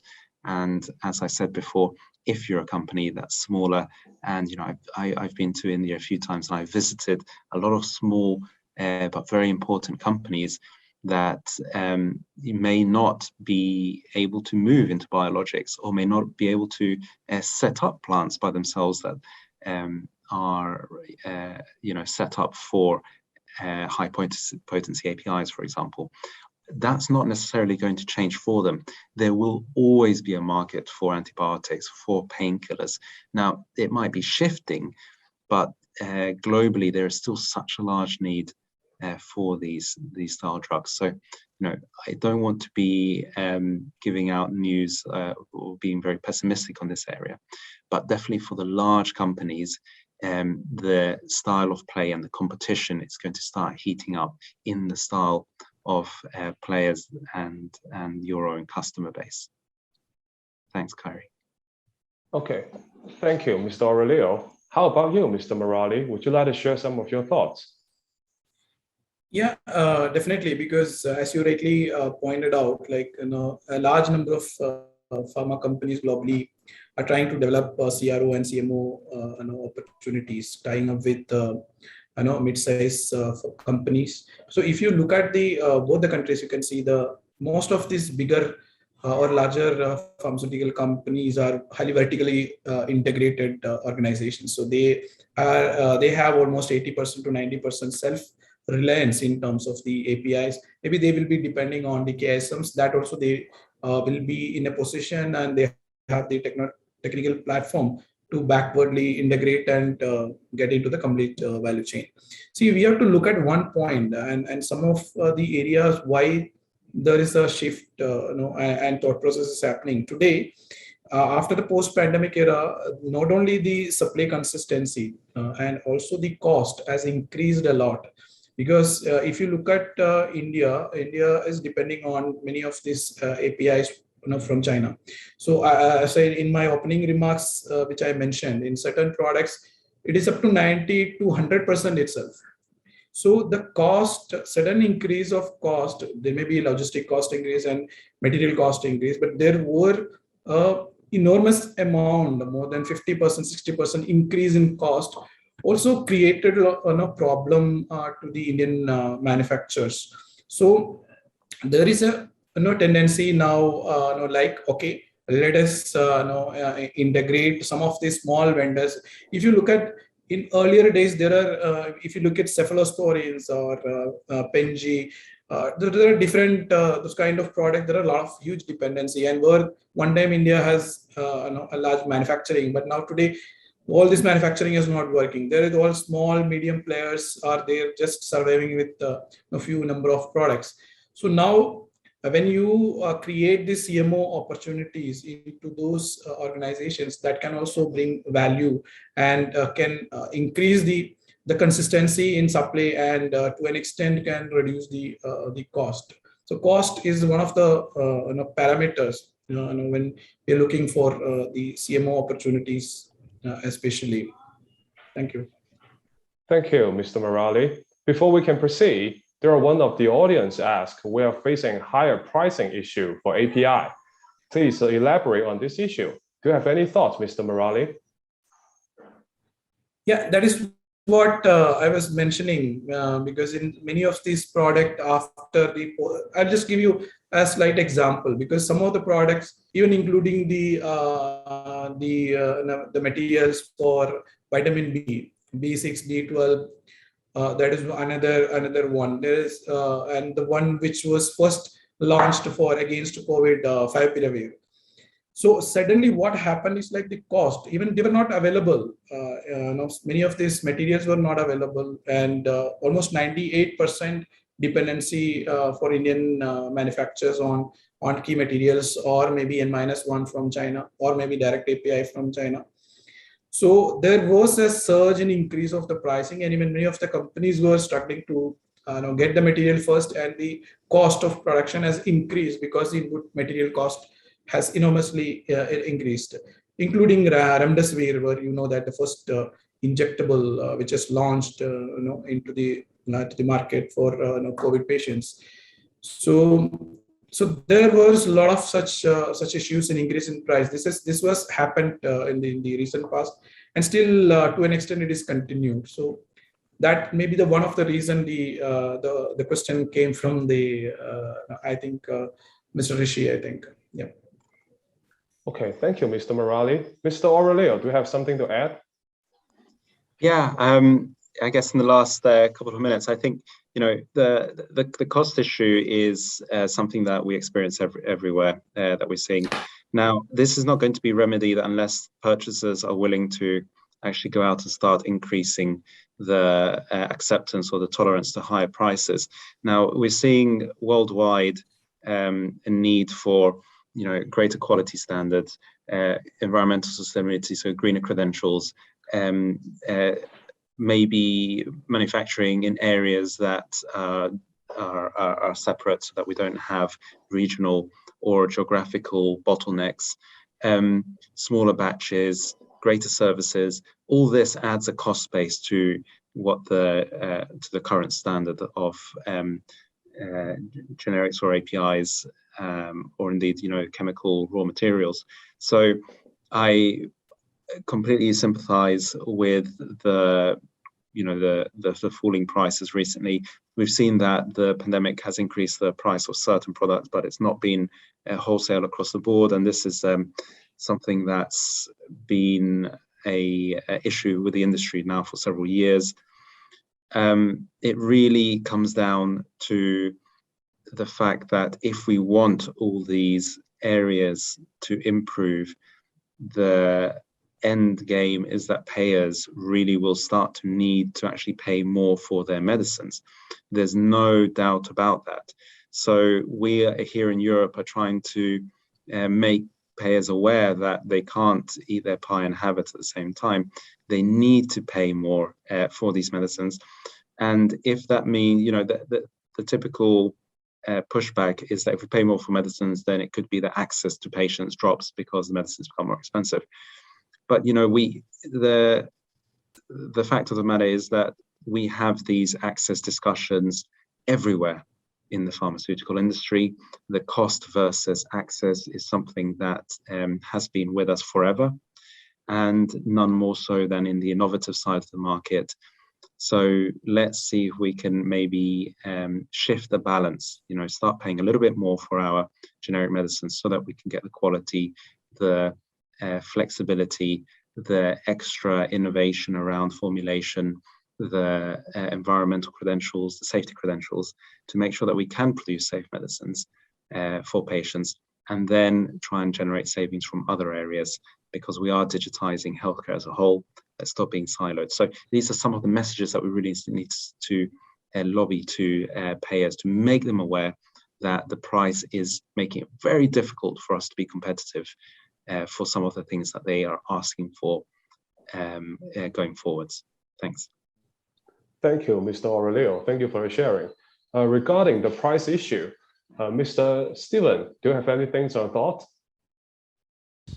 Particularly, I would like to offering a different view of that. Also, it is a supporting point. So what is the definition of high price? Let's understand that.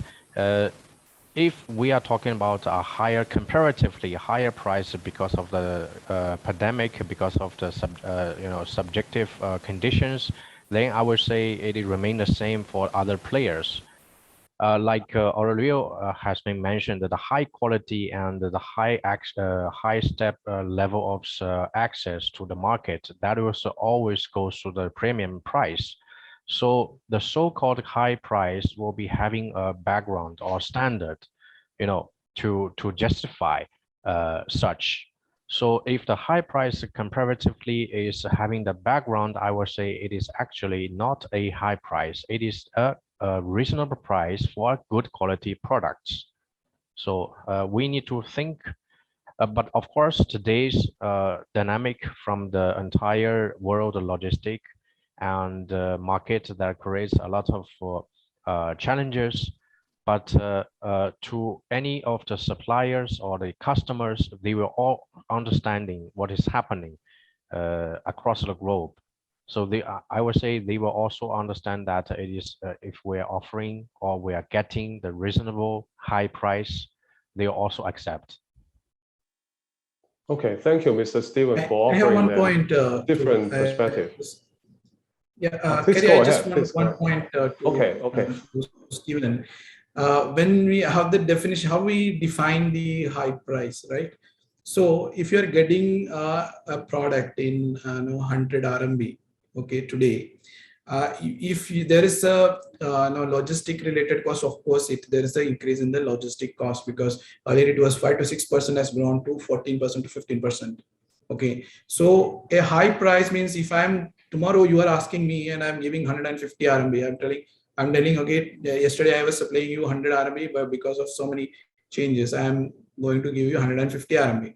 Okay, so that is the high price. Okay, because it is going 50% higher than what you are getting. Okay, so that is one point. And secondly, as a manufacturer, Okay, you will have a particular price, maybe that is under control. Imagine that product is under VBP.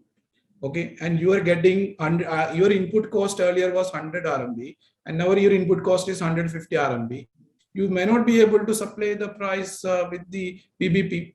Okay, because if you look at this current scenario in China, the many of the product has gone into such a level that nobody can. You look at the amlodipine price, you look at even tenofovir prices, any prices, entecavir, you took look at entecavir. So it's not very easy. So that is what called the higher high price or a higher increase in the price. Thank you, Kyrie. Yeah. Thank you, Mr. Murali. Okay, let's proceed with another question. When Indian pharma companies first enter the Chinese market, they usually need to cooperate with Chinese local companies. Then here comes another question. I believe Mr. Stephen and Mr. Murali have rich experience in this aspect. Can you please give some advice on how to distinguish or choose a reliable and high quality partner? Let's start with Mr. Stephen.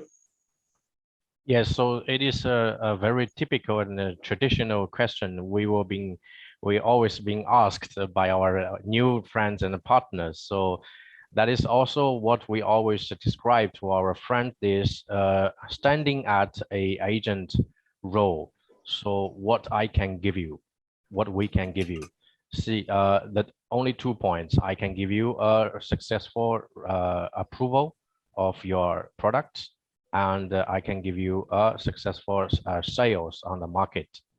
So how, but the question always goes that how to judge it. Okay, and in the last 20 to 25 years, many new players from the overseas countries, their first step is 85% of it is first I'm trying my luck. Okay, I don't know what is going to happen, but I have to try my luck. If it is a failure, so I have been paying my lesson. So the parameters we are suggesting our friends to looking at the local partner is the team. First of all, you need to judge their team, what kind of operating they are having in the market, because today's information and references are not difficult to get, and what kind of a sales strategy basically they are having. So because I will not say that CSC's style is only the corrected one. Each and every company will be having their own style. Some of the pursuing of the market share, some of the pursuing of the new molecules and the high value. Every approach is reasonable. So whenever the manufacturer from the overseas, we need to think what types of molecules we would like to export to China, and then suitably that we need to find the right partner.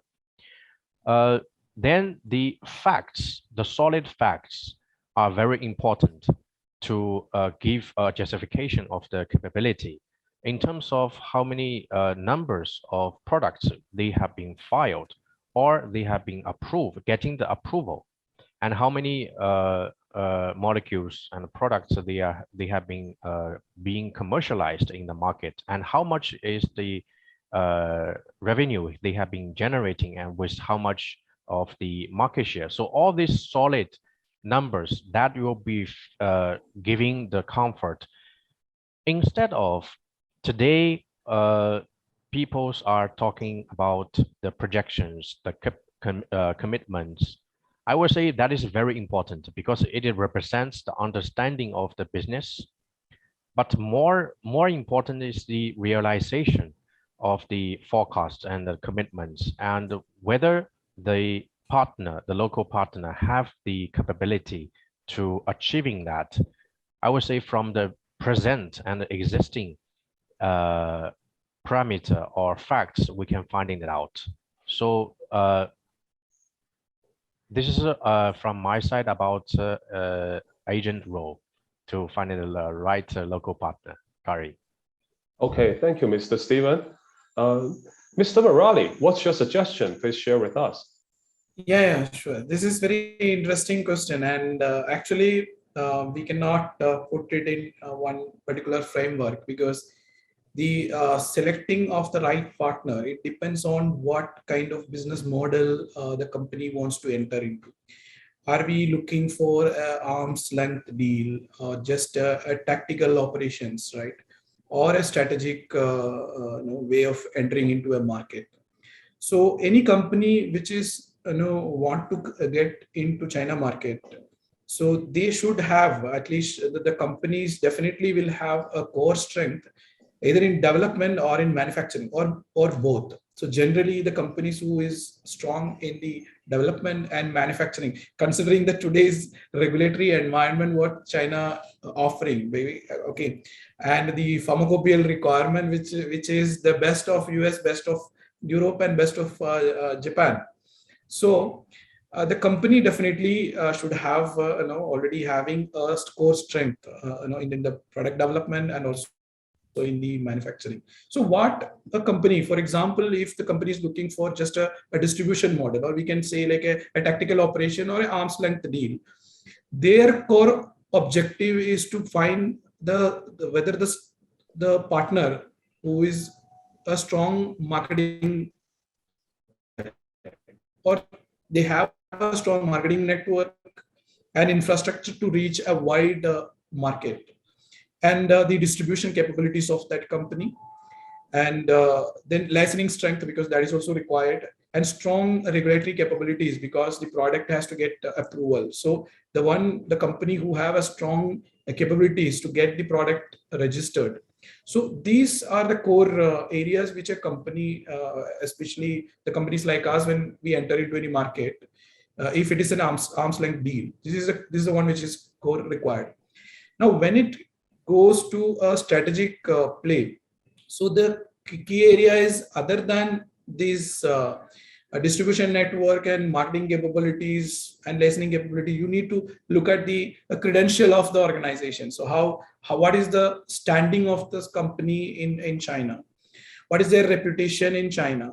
How they deal with and how the business is going with that company. So the due diligence is based on the basically the business model. Maybe if it is an M&A or if it's a joint venture, then the requirements will be much more different, right? So we will look for a complementing effect. Okay, how can we bring the synergies into the organization? And more importantly, many times, which will not come into many of these discussions, is like the cultural fit. Okay, how these organizational leadership going to do, and how their business model. And more importantly, you have to underline this factor, because based on my experience in China, dealing with a strategic engagement with the different organizations, what I learned is like the objective of the organization. Okay, if that objective, so anything, there will be an objective, there will be a purpose. If that purpose is a short time or purpose is a gain, then that particular thing will not go, because you may not show the empathy to understand each other. It also, there should be a common objective between these two companies. And of course, whether in our life, whether you are in your marriage or whether in your personal life, if you don't like somebody, but you have a purpose because that guy is having something which you need, and I also feel, okay, I also need something what he has, that will go for a short time. It will not go for a long time. So understanding the perspective of the particular organization whom we are going to tie up, and how this communication happens between these two is paramount. The remaining other things, if these two works, other things can be managed. That is what my perspective. Thank you, Kyrie. Thank you, Mr. Murali. And some of you may have noticed that Mr. Aurelio has left the webinar. That's because he has a client call to answer. And please feel free to reach out to him for any follow-ups. And he has left the message for everyone in the chat box.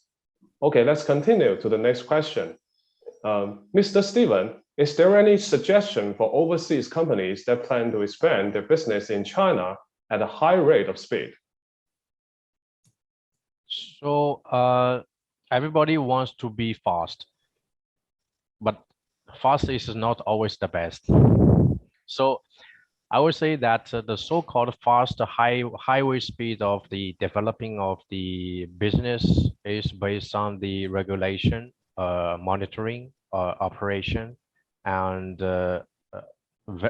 so many good qualities are driven. So I would say the high speed developing is not mean that does not mean a shortcut, which makes your life easier, but to stick yourself to the regulations and the rules in the market. Do not do the manipulation. Do not think about the high speed. Then I would say as a result, you'll be getting the high speed. That's a very interesting point.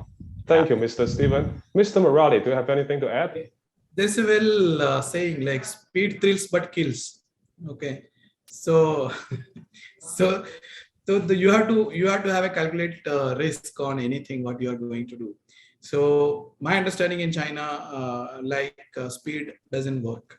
Okay, because the speed means it's not. Even if you look at the market, as long as the product is exposed to the market, gradually it get more and more stronger. So when you penetrate, because the market infrastructure is like that now, to an extent, because of the introduction of volume-based tender procurement and other things, that gap is little bit more closer now. But if you get into the market, the first thing is your regulatory requirements, where Stephen was emphasizing on that, and so everybody knows it's very stringent regulation. It's not very easy to meet all those areas. So a complete transparency in terms of the documentation, in terms of the quality parameters, and adhering to that one. So there is nothing called speed in that. And especially when you go for any tie-up also, you need to understand who is your partner and how he is looking at the things, how it is going to work. Maybe you go with the 150 speed and the other partner will be at 80s. Okay, so this will not match. You will fall. So you have to understand, and also how the market works, how the regulatory system works. You cannot speed up the thing. Now, if you, as Steven said, no, what was past, it's not present, because past, it used to take 4 to 6 years to get an approval in China. Today, you can get it in less than 2 years' time.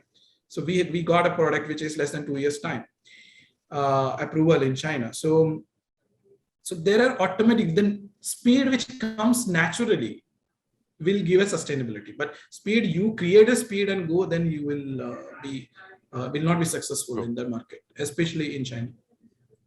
Okay, thank you, Mr. Murali. And here's all the questions. Time is limited, but we are really blessed to hear all these sparkling views from our specialists today. Ever-changing international pharma landscape opens up huge possibilities for Sino-India cooperation, and our guests' in-depth analysis help us put the bright future into perspective. Once again, we are so thrilled to have you today, and hopefully we can meet face-to-face at CPHI China next year in June. That's all for today's panel discussion part. Thank you again for being with us. Back to you now, Yinqi. Thank you. Kyrie and our panelists for bringing us such an informative and value-added discussion. As time is limited, if you have any more questions, you're welcome to send emails directly to our speakers for an answer. With the efforts from you all, the webinar today ends with great success. Many thanks again to our guests, Aurelio, Stephen, Murali, and Kyrie, and for your valuable time and sharing of your experience and insights at this webinar. Thanks to our sponsor, China Chino Pharma Limited, for your continuous support. Thanks to all the audience for being with us today, and we had a good time. Stay in tune with us at Virtual Expo Connect, the online event of CPHI China, where you'll find more content programs online, and you're welcome to experience the matchmaking functions until 18th of January 2022. Now it's time to say goodbye. Have a lovely day and night, and hope to meet face-to-face with all of you in the near future at CPHI China. Bye-bye. Thank you. Bye. Thank you. Thank you. Thank you so much. Thanks to all. Bye-bye. Bye.